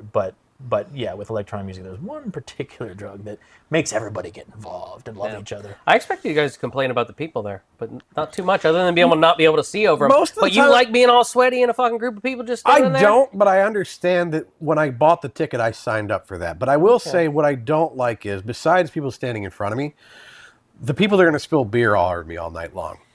First off, I'm not drinking. I don't want to drink. I don't want to smell like beer when I get home either.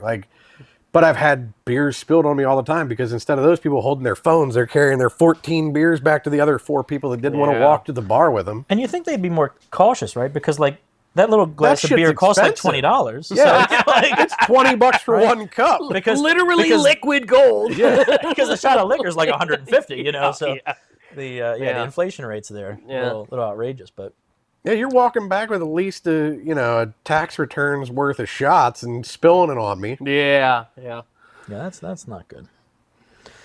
Other than that, I can't really complain about the people because I think the most part is if you're going to a concert, you're going to a comedy show, or whatever, the people that are there at least share the love of the band that you're there to see or the type of music that you're there to listen to. So you have some of that aspect of they're not all cool. Some of them are going to be assholes, but I can tolerate it because at least we share one thing. It also depends very much. You can say, like, what band am I going to see, right? Yeah. So, like, we're going to see Metallica. We're not going to see Metallica in 1991. Yeah. Right? Like, they're all 60 now, right? Like, going to a Metallica concert is a family endeavor now. That was not the case 30 years ago, right? Like, you know, the chance of getting pummeled or demolished in a riot after the fact, or like, you know, people going, okay, let's like storm into each other, not going to happen. You know, but there's 1,000 bands I'm not going to see because that is a possibility. I mean, I went to a Jimmy Buffett concert. There's 2 concerts I went to. Lil Wayne, just because my buddy hit me up and said, I got a free ticket. Nobody else, you want to come? And I went, and it was whatever.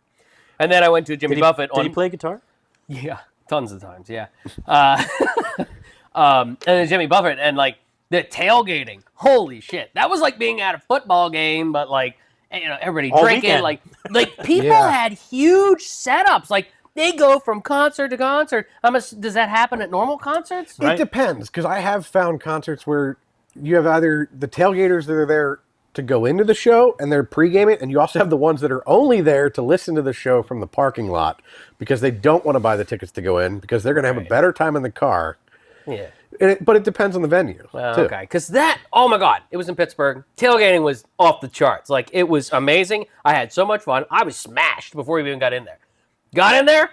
That was stupid. Like, the concert was just That's why a lot of people don't go in. You They'll played just say- shitty music on shitty speakers, and I was really far away, and everybody was too drunk to give a fuck. I imagine so it's I was like this football, was though. stupid. There's going to be people that stay in the parking lot, just like football games. Yeah. They're like, it's better out here. Watch it on the screen. We can see everything. We don't need to go in there and watch, But your seat matters, people right? Like, we're going to be on the floor, like, okay, you're where the action is, kind of in a sense. Okay. You know, you're back in the nosebleeds, like, look, there's a concert happening down there. Like, Yeah. what's the point of that, you know?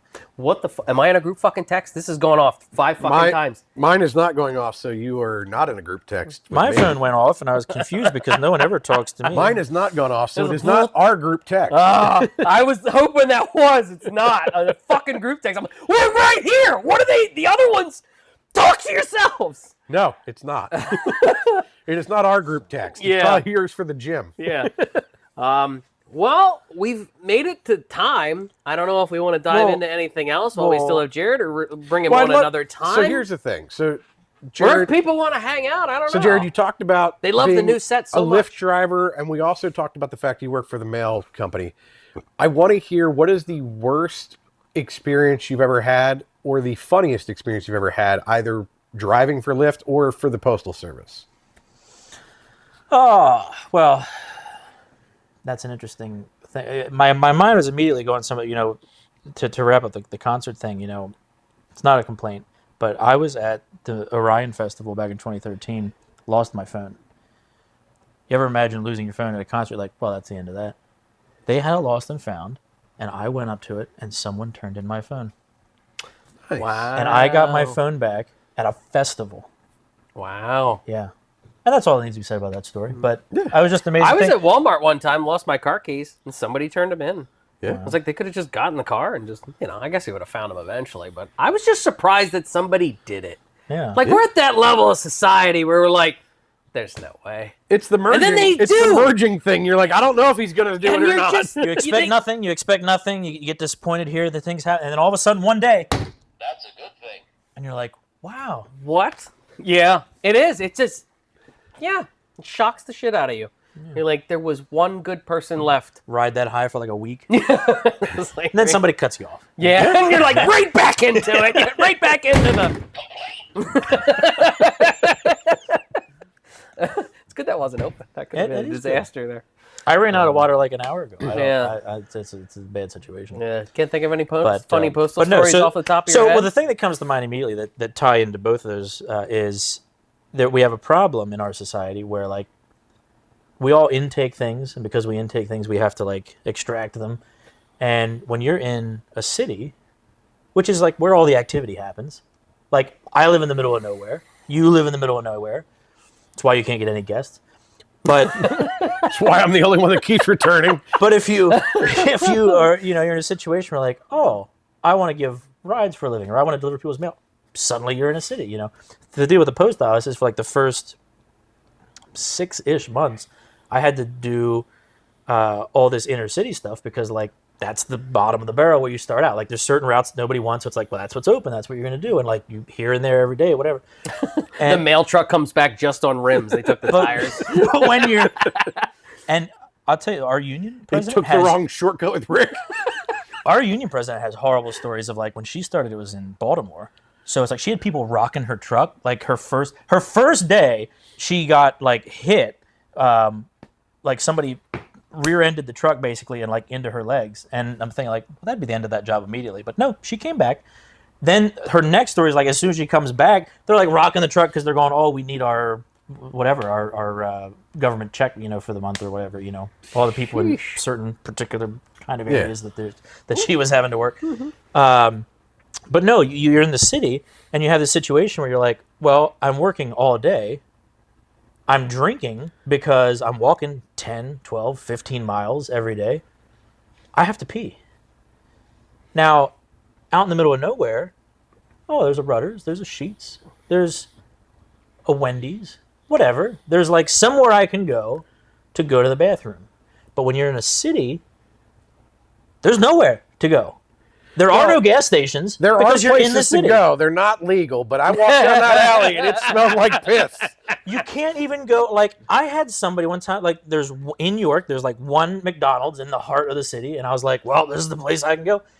And I try to go in, and they have like locks on the bathroom doors now because they're going. And you got to get the key that has if the you giant didn't- fucking hubcap on it. If you didn't buy something, I'm not letting you go to the bathroom. And I'm like, my mind immediately goes back to that scene from Big Daddy. I'm like, well, it's your problem now. It's not like peeing on the side of your building. But I'm like, You Or haven't the Rick seen- story. You haven't seen Rick's story about that. no. Yeah, somebody didn't want to let Rick in for the bathroom, and he left them a Tootsie Roll. Just shit in their parking lot. He got caught. Eventually, to it rains summarize, and washes away, right? Yeah, to summarize the story, then he got called by the cops. Then they said because it was his truck, they knew who he was. Yes, they knew We who he was. have you on videotape Yeah, doing this. literally. They literally did. said, we have you And on videotape taking a shit in the parking lot. Yeah, so the cop calls him up. He's like, "Did you shit in the parking lot?" And Rick goes, "Yes, I did," because that's who Rick is. He's not gonna lie to him. And he goes, "Yes, he did." And he said they wouldn't let me in to use the bathroom. And the cop said, "Well, I bet you will. They will next time. Have a good day." Shut the door. Hung up the phone. Maybe we should reconsider that policy. I don't know, Yeah, we thought we had the upper hand here, Yeah, but no, I struggled that too with doing the weddings downtown.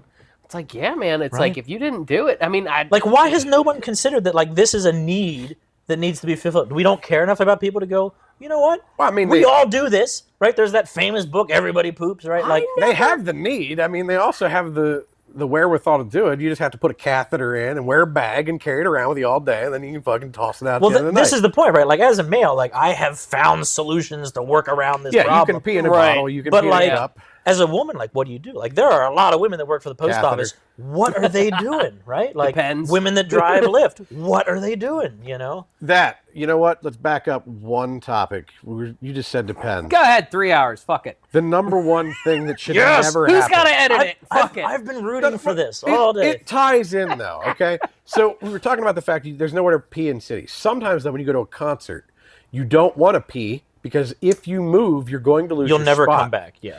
So there are Wait, people that you will don't, wear. wait, you don't have a seat? No, you just stand, No. It's a wall of people. and it's a So crowd like, that moves. Like, so your spot's here, but it's gonna be like this by the end of the night because you're gonna jumble around. Because that's how it works. But there are people that wear Depends. Pay to $800 for concerts. this shit? Okay. I've had people that wear Depends to concerts, and I don't care how lavender scented it is, it still smells like shit covered in lavender. And you know the problem with that, right? Is You're making me really want to go, guys. not only do you have the problem of like natural needs, but then you add alcohol into that. Oh. Yeah. So you're Oh, like, yeah. well, now I'm going to have to go 5 times more than normal. Yeah. And you know, And especially most of their fans, if they're 60, a lot of the fans are even worse. yeah, I'm not wearing Depends because of the concert. That's just what I do. Yeah. You know? Yeah.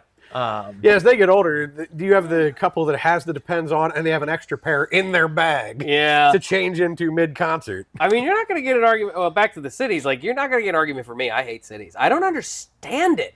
Why does everybody want to be so close? You're like on top of each other. Like, Yeah, I mean, I'm antisocial. I don't want to be next to that close to somebody because then I have to get involved. Like if they do something or the cops are called and there's a noise outside and I look, now I'm engaged and I'm expected to, help or call 911 or things of that nature. I don't want to be involved. I don't know. We need to get a city person on here.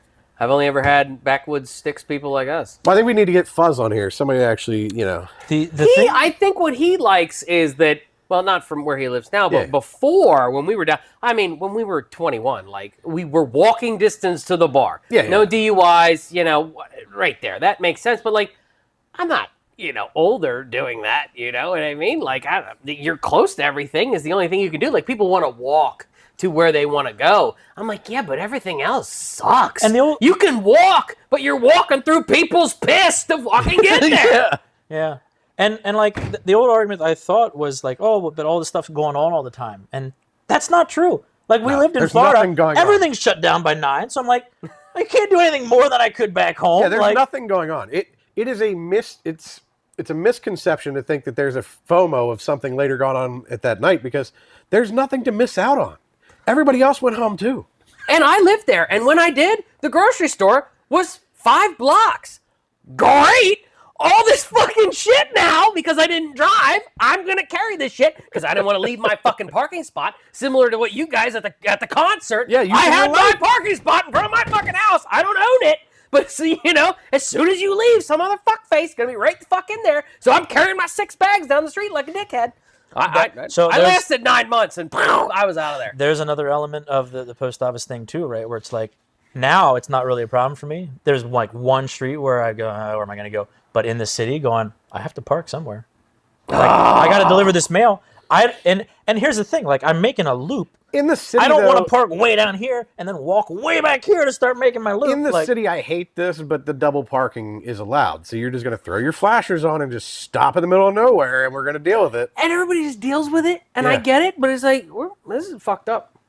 Although It is, not but- always. but he I've has had to that stop happen somewhere. several times with Lyft, where so people see a post office truck, and I think they go, "Oh, that makes sense." Yeah. You know, Like post office, UPS, like I'm like, FedEx, I get Amazon, it. Yeah. especially And, like, the guys you're with not- the long truck, and you're like, "Well, I feel sorry for you having to drive that." You know, And you're not going to be there a long time. right? On a regular person- and people see it. Like I'm hiking, I'm trying to carry all these packages with me to not make it a thing. But like, okay, this one ain't gonna fit. Okay, zoom, and I'm back, and like, some people, yeah, I know, whatever. But like Lyft, I'm going, okay, this person, they said they have a stop. What does that mean? Like, is the stop, hey, my girlfriend's in here. She has, my wallet. I need to go get it and come back out, and I'll be 2 seconds. Or is it, I'm going to go in here and have 3 drinks, and I hope you are still there when I come back out so that I can just keep going on my way, because you don't know. And I had people take a whole shopping experience. They're like, I want you to drive me to the store, wait for a half an hour while I go get my groceries, and then bring me back. And I go, I'm not waiting around for that. I'm getting paid like 2 cents a minute while you do that. Like, that's a totally different Your rate than what I downtime make is when what I'm you get driving when you make, yeah. What? Yeah. Screw that, dude. Yeah. I didn't even know that was an option. Yeah. I didn't know I could screw my Uber driver at the same time. And then not tip you. and I was gonna say, so when you did take a ride share, were you a tipper? Yeah, I always did the 15 or 20. No one does. Oh. And at first I thought, I mean, it was the company card, so fuck it. at first I thought, maybe I'm doing something wrong. Maybe I'm not as I feel like I'm Really? pretty lovable, but maybe I'm wrong. Maybe my mom lied to me all these years, Well, I mean, but the people you were... But well, and I'm going like, I've got the best car in the world. Like, how can they possibly go, this is not a great experience, Well, they're just looking at it going, he doesn't need a tip. He's got a Tesla. He's good. Oh, yeah. And this that might have bit you in the ass. This is when I got the clarity on it. They keep track of all this stuff, and there were months where I got notifications from Lyft, hey, you're in the top 10% for tips in your county or in this region or whatever. And I go, oh, no one's tipping. Yeah. This is not just me. No one's tipping. Everyone's going like, we don't have to tip that guy. I had to pay for the ride. He's getting that money, right? And I'm getting some of it. Yeah. But as much as you think I'm getting, no. Because they're charging you way more than what I'm seeing. Right. I just thought it was customary, your pizza guy or whatever. Now the pizza but guy, then maybe the pizza guy doesn't get stiffed a lot. I gave him 5 gallons of gas. That was 5 times $3. I did pretty good. the food guys get tipped. That's a thing. We still expect that. I don't know why. Well, because I don't want them spitting in my food. I mean, what are you going to do, spit in the passenger seat? I'll be all right. And there's an element, right, of you're feeding me. I need that to live. You get a little more money, right? Yeah. I never offered people any food when if I would have said hey, here's a fun size candy bar, would they go, you know what, I had fun. Maybe I'll give them a tip. I don't know. And typically too, it's that guy's not getting nothing, and it's known that they work off tips. But with Uber, people don't. You know what, that. guys? I have an idea. We should get a white van, and we'll drive around, and we'll let people jump in, and we'll take them on Uber rides, and we'll give them bags of candy, and then we'll end up on the news. Yeah. It'll be highly promoted. Yeah. Not the way we want it to be. You had me as soon as you said, let's get a white van. We'll get the podcast. Can you make sure there's no windows in it? We'll get the podcast. Well, even if it has one way or windows, the we're other. going to spray paint them black or have some newspaper over okay. top of them. You've got to give it some ambiance. Yeah. Make it look like this came from a ransom note. Yeah. No, it'll be all right. But yeah, there are more stories that I'm not thinking of because that's the You have to, nature of write them things, down. That's how I keep everything straight here, because I don't remember. You have to say things that jog my memory, and I go, oh, that's like one time when this guy Well, I feel like we're at the point. You said we're almost at time anyway, so I feel like we definitely have to have Jared back on because we still had at least 3 more topics we haven't even touched. So they're gonna have to we go didn't. over next time. Yeah, we didn't. Which usually I feel like happens, you have a gold mine here of something. Gold. Sure. Yeah. No, the thing is, of all the government jobs you could have, the post office is like the one that people actually respect. Like for some reason, and I saw it recently. It's polled, 70-some% approval. Like people like, and I for the most part I would get that. People go, hey, thanks a lot. You're doing, I had a guy the other day. I mean, we give cookies to you're our a new guy. mail Like, lady every oh, day- you've been every doing a year." great job, and I was like, oh, thanks. I didn't know you noticed. And I feel like, from my end of it, like everybody else in government's trying to rip me off. You're the only one I go in there and it's 40 cents for a stamp. I'm like, how do you pay your bills? Joe hasn't mailed a letter in about 20 years. Yeah, it's 54 cents now. Okay, 54. What else is 54 cents? At least for last some- time I was in it, if I come up to you, Kenny, He and hasn't I mailed go, a letter in a long time either. It's actually closer to $1. oh, is it? It's like Oh, well. 70-something cents. Well, now. we're starting to feel less sorry for you now. You're not. I was going to say the But last time I was in always there like, was 54. I go in there and I ship something, and some bitch sticks a sticker on it for like $3, and I'm like, so for $3, I'm gonna give you this. You're gonna put it in a truck. You're gonna put it in a plane. Put it in another truck, and then drive it in the middle of fucking nowhere where that address is, and drop it off. Yeah. And you're just like, That seems like a good deal. And I say yes because you're also subsidizing me with some of your tax money. Yeah, So you think you're paying $3, Yeah. but you're paying a little more than that. Yeah, well, at least I'm getting some of it back. Yeah, At right. least I'm getting a discount somewhere. But this is the big argument, right? With like all the talk that's happening now is, are they going to privatize the post office? And what the train ride of this has been hilarious, because it's like I saw an article right away, and the way my phone works, because it is one news outlet that's sharing to 1,000. But I saw one, and then I saw 50. All The same thing. and then you're like, after 3 or 4, you're like, okay, there's no new information here. And I remember talking. How many ads did you I remember talking to continue more? my mom about it, saying like, hey, because being a dad and like new grandma role, she's like way more actively interactive than we were for a little while, which is fine, because Brittany has to deal with most of that. But yeah, I was like, hey, you see this story about and she's going, oh yeah, the White House denied that, and it was true. Like the immediate reaction from the White House was, hey, we didn't say that. That's not it. And then it was like a couple days later where they're like, no, actually, we're pretty sure we want to do that. Like, and then it was like, okay, are we going to get this into the Commerce Department, whatever? Okay, now the post office board is like rallying, they're hiring lawyers, going, hey, if he does this, we're going to fight back against him and all this stuff. And it like became this, okay, like what's happening? And now Elon Musk gets involved. He's like, yeah, privatization, like everything that can be privatized should be, because that'll be efficient and all that. And I'm not gonna lie, there's part of me that goes, well, that is true. Like, things that have things that have to be profitable tend to be more efficient. Like, I worked a lot of jobs. Yeah, I mean, if you... This is the first one I've had where I actually, like, I'm flourishing, right? Now, I'm not saying that's because I can get away with it. Wasn't for my $3, apparently. I'm just saying that earlier today, I experienced that, where I'm Yeah. like, I had to deliver a package to somebody else. It was like, oh, I somehow ended up with another route's package. And I was like, hey, where are you at? And then I find out, like, oh, the guy is somewhere. And I'm thinking about, like, well, you really shouldn't be there. But I guess you can get away with that because, the story that I heard, when I was in the West York building is like, there's a guy that, like, physically assaulted another person. They couldn't get him fired. So, like, there's that level of government where you're like, well, you can't get rid of anybody. If you can't get rid of people, then how good is your organization going to be, right? Here's the other thing. Like, I just got a pay raise because that's how the system works. Every 46 weeks, you get a pay raise until you max out at the system. Not based on merit, just based on the fact that I'm still there. Now, I'm working very hard to, like, do a good job. Like, today, I could have taken a lot more overtime, but I, like, hustled to, like, still stay within, I thought I was going to be way later getting here tonight, but it kind of worked out because I'm like, okay, I'm not going to take these breaks and do whatever, like my extra break or whatever. And so it's like, yeah, there's an element of, if you are the person that is motivated to do a good job, you can do a good job, but it doesn't get you anything. But if you work somewhere where raises and things are merit-based, you gotta, like, actually work a little harder, right? Or do the I disagree. And I disagree because I've worked in the corporate element, okay? So it comes I'm not down saying to it doesn't exist there. It comes down to the point where, and I've worked in IT, that let's say I've worked my ass off, and I usually do try to work as hard as I can at everything I do at a job. There are still times where you are told 100% at raise time, no one will get this percentage because it's unattainable. Even though they market it like, oh, you could get that percentage, and that percentage is what, 3%? The theoretical raise. But you're never going to get it, because the biggest thing is that whatever that manager that's doing your raises is, the rest of it that is left over now that they're privatized goes into his pocket. So it is in his best interest to give you the least amount possible.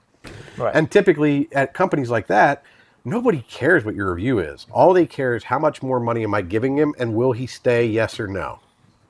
So, I mean, in my case, I've seen that while it may look like something gets more efficient from the outside, being there, the people get way more complacent. So the people that used to work really hard, now they don't work hard at all, because they know they're only getting 1% raise at the end of the year. They're not getting anything else, and you're not going to give them anything. You're going to give them more work and no more money. Well, do you have the option of not getting a raise? Because I experienced that at Walmart, where it was like, I was told, hey, you're not getting a raise because X thing. Right? Oh, yeah. And I was like a Every newbie company young does kid that, too, 'cause going, like, I don't know, I guess that's how it works. And it was somebody else there who was older that taught me, like, no, you have to, like, fight that. And that's the idea, is you fight. And, like, he was going, I never even met this woman. Like, this woman that said I'm not doing whatever, like, who is this? And then they were like, oh, yeah, okay, we'll give you your raise. And I was like, oh, that's how it works. Oh, I've had I didn't companies that know were that, like, you know? literally, we can't give you a raise because your last raise was within 8 months, and it has to be a full year, until you get another raise again. There's always policies to keep them from giving you more money. Right. Now, the argument for that, right, is to say, well, this is why in the private sector you can say, okay, if I am proactive, which most people are not, right? Like, we strive to be lazy when we can, right? Human nature and all that. You go, okay, here's the deal. I've brought this to the company. Compared to the other people you have working here, this is what I'm worth. You don't give me this, I go elsewhere. And that works because you go, I know I can go elsewhere because I've already talked to them and they're prepared to do that, right? Requires being very proactive, but that's your bargaining chip, right? Whereas for us, it's going, hey, we're part of this union, we have a bargaining chip.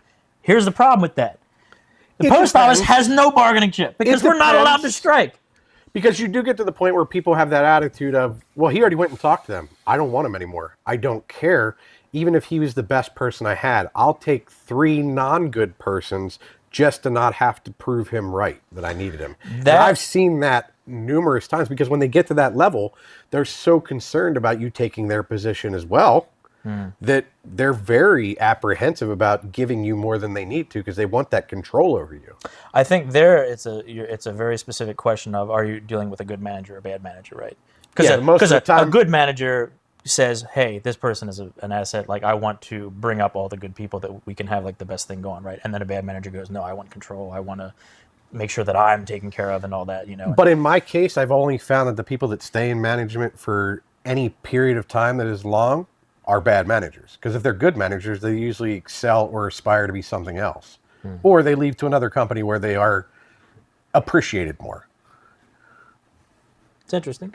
So I've seen it where I've had companies literally get worse after, they've started going to the big mindset or moving away from like small business mentality, because you get to the point where, yes, there is efficiency in more people, but there's also, when you add more people, there's more fuck ups.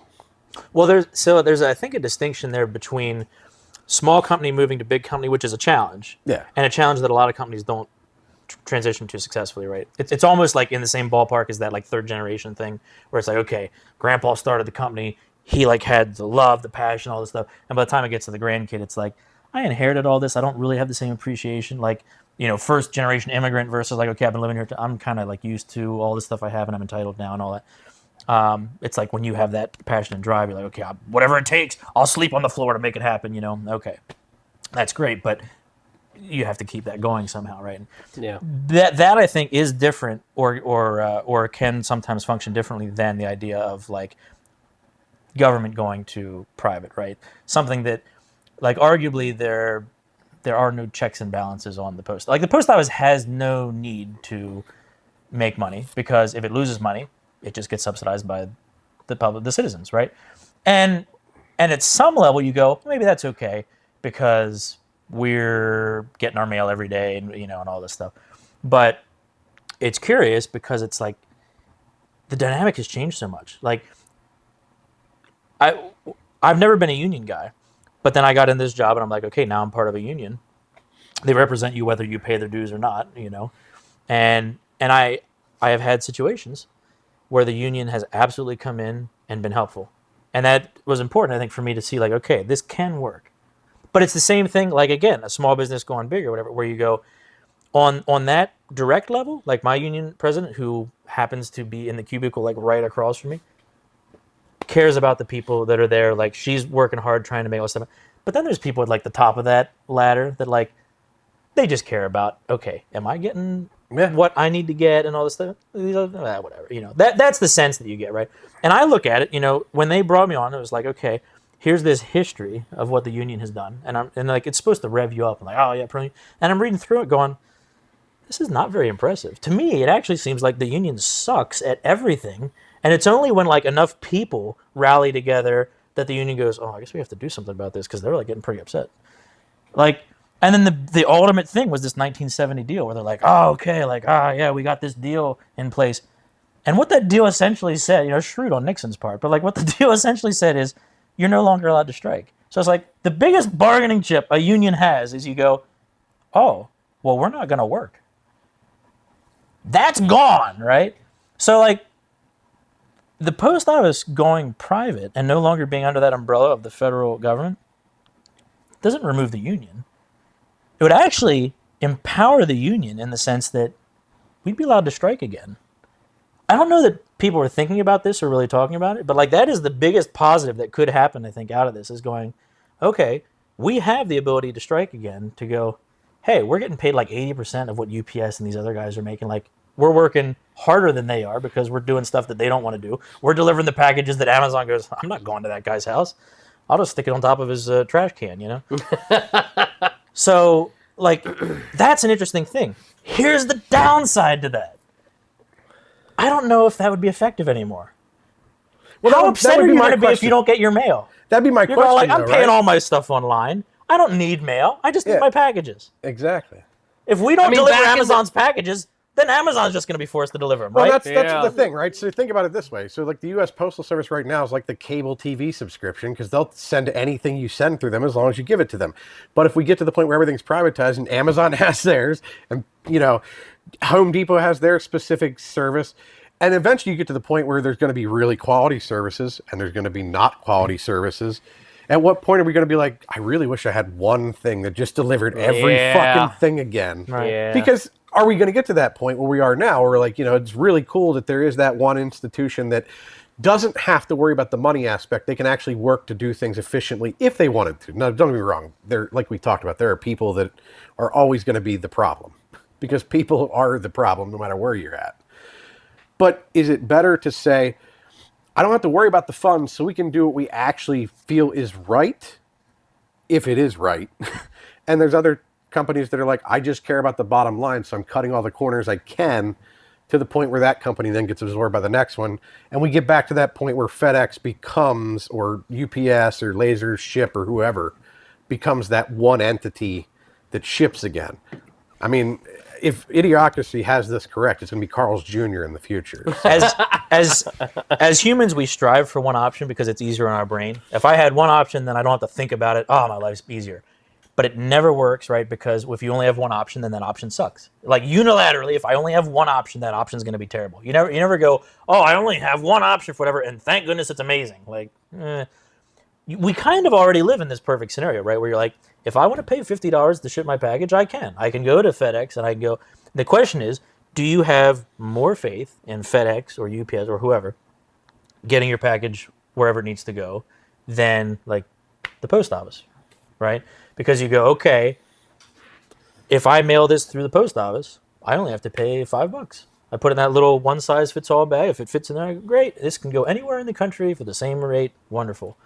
Do you have the same faith that you have if you say, hey, I'm going to have FedEx do this or whoever I else? have more faith until they go, do you want insurance on that? And I go, wait a minute. I have no Wait a minute, faith in time any out. of the Did you shipment just? companies at this I point. come here and I go, hey, I want that to go down the street, and you go, might not make it, Here's why and you're I like, have, well, I still have to pay for it whether it makes it or not. Exactly. Yeah, you do. Unless you pay this extra fee, then you get your money back, and you're like, So that here's does- the best I thing. paid you Now, to do something. you were talking about paywalls, right? Have you seen this on the companies now? When you buy something online and it has that box at the bottom that says, do you want the ship guarantee? I've got to pay you $5 because if not, you're not responsible for my lost or stolen package. And I don't even know what shitty service you're going to use yet. No, I haven't seen that yet. There Well, are companies, it's like I will- route protection. I will tell Super. you. I will tell you this: they're not using the post office because, if you don't know this, any package that you send through the post office is automatically insured, whether you pay for Up it or to an not. amount, yeah. Up to $500. Yeah, that much I know from When doing it's eBay over stuff. $500, then you can pay to give extra protection to it. Yeah, when I But- sold through eBay, anything under $500, you don't have to pay for extra insurance because it's pretty much covered. They'll write it out. And as an eBay guy, you use the post office Yeah. right, because it's the one that you can afford, unless you it's pass also- it on to the. It's the more buyer. convenient one because at the time they were the ones that were bundled with PayPal. So they had the easiest Right. concept to get through is that one click button. I didn't have to go to 4 others. I didn't realize you did that. I did a short stint of that as well. Yeah, I mean, I'll end up with like extra computer parts and shit like that I don't need eventually. And I don't need them for anything, so I'll sell them. Again, amazing premise, right? Like the idea that you can list stuff, people will buy it, and then they actually get it, right? Like in theory, you'd go, well, I know what society I live in. I'm going to lie to them about what I'm selling. They're not going to pay me. Like at no point will this work. And like, no, it actually does. People send the thing, and then you get it, and you're like, well, okay, and then you pay them, and they're like, wow, this whole transaction worked. Like, I think it's we should. fascinating that happened. Well, somebody's got to edit this shit. I was gonna say, I think You we should sum bastards. this up. What do you want to? If you've been watching this long and you made it this long, please like, Maybe- subscribe, click the button, do that thing over there. Play with Joe's wiener, make it feel good. Maybe We Doug made it. We didn't even talk about pets peeing on the floor. We didn't No, get there. That's gonna have to be in the next. We didn't episode. talk about that. We didn't We also get up didn't to talk the about parenting or any of the fun parenting or stuff like snakes. There are Jared so has many snakes. things that are upsetting all of us. You talk too slow. I don't know. All right, so we've You need reached the another point where You need another shot. we're here to plug. I'm not things. jittery at all. What are you talking about? Joe's plug is please like, subscribe, share this with random people that you've never met. And then, Jared, do you have anything you want to plug towards the end? Oh here? yeah, that's right. First of all, Did you already plug? I want to thank No. you guys for having me here because it's all. I mean, we've talked a lot, but now we're talking like a professional setting with a table. So that's kind of fascinating. Well, now that we've invited you once, you're not allowed to talk to us outside of this area. That's how Joe treats it because as soon as you leave here, Discord is off limits. We're I gonna gotta sit tell here you. and stare at each other and be like, "We already talked about all that." I gotta tell you, I don't think that'll be a problem. Yeah. No, the only thing that I'm gonna add is that, and I'm kind of promoting this. So if your mom wants to watch, my good other friend who goes back as far as we do, Matt Poches, from the middle school days Your third of one. Eastern New York. We Third of are three. we are playing our second live show in basically 15 years.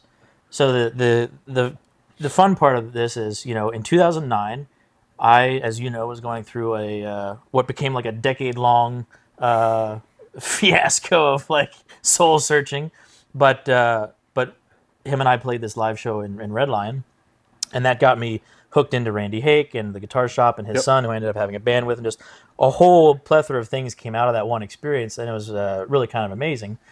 And he's always lived states away or whatever, so it's been a challenge. Now he's living back in PA, out in Pittsburgh. We're going to get together April 22nd, 25th, that weekend. We're going to do some live recording. We're going to release it on Spotify, YouTube, the whole works. We're going through the whole process of like copyright, getting mechanical licenses for cover songs, like all this The royalties irritating, and everything, necessary stuff, but it's going to be a blast because he's an amazing guitar player, so it's always a good time to... What genres are you guys looking to do? You said cover songs. So what it's a are you lot of looking to- singer-songwriter kind of stuff. I know we're going to be doing a lot of originals as well. He released an album a year or two or maybe three now ago that I engineered for him called Master Builder, which I think is phenomenal. Like it's on Spotify now for anybody. I highly recommend people listen to it because it's a cool concept album, like acoustic kind of songwriter album. But we're going to be doing some of those originals, some of my old originals. But I think we have some King Crimson on the cover list, which will be amazing if we pull it off. We've created a Metallica medley, which will be delightful if we get the permissions for that. Medleys are a little bit trickier, more involved to get to work. But if that goes through, it'll be amazing. We're going to do, I think... an Alice in Chains cover, just like a plethora of stuff. So it should be a blast. That will hopefully early in May be available then for folks to listen to. And so, yeah. So I'm it really looking sounds forward like to in it. May we need to have Jared back on once this album is ready, Yeah. so that we can first hear some of it, demo it for the fans, and we can promote it even further, Yeah, absolutely. and go from there. And as well, if Matt could make it, we could probably do two. I extras. have one we more have microphone. 4 mics, so we I could got do, one more mic. We could do it. That's it. Then the other person just has to yell. Yeah, after that, we're gonna take Joe's mic away because he can yell loud enough to get into all the others. Nobody cares what I say. No more room anyways. on screen. We'll just have people over there shouting, Over there. "Hey, I'm still here." But yeah. No, it should be I mean, blast. if you had fun, we'll see. When it comes out, if you still like it, I guess. I'll be like, I didn't realize I said that. But, Right. yeah. When Generally, it comes out, I'd take a look at it. Yeah. and- It's like recording something. You're like, man, I really Well, the funny thing killed is, that. like, And then you go back and you're like, no, that sucks. I don't know. yeah. I mean, we do it, and then the next day we don't remember what we said, and then I remember. Yeah, I'll it get home and my once wife I will be like, watch "What did you it, guys I go, talk about?" yeah, I'm like, I but- don't remember. Right. We'll Yeah. get to it eventually. All right, guys. Well, thanks for tuning in. Hopefully, we'll have Jared back again sometime, and I hope you like the new set. If you don't, throw a comment down there and tell me how to improve it or complain about it. Yeah. And if you don't like it, I'll give you the address because you're fucking moving it. All right, guys. We'll see you.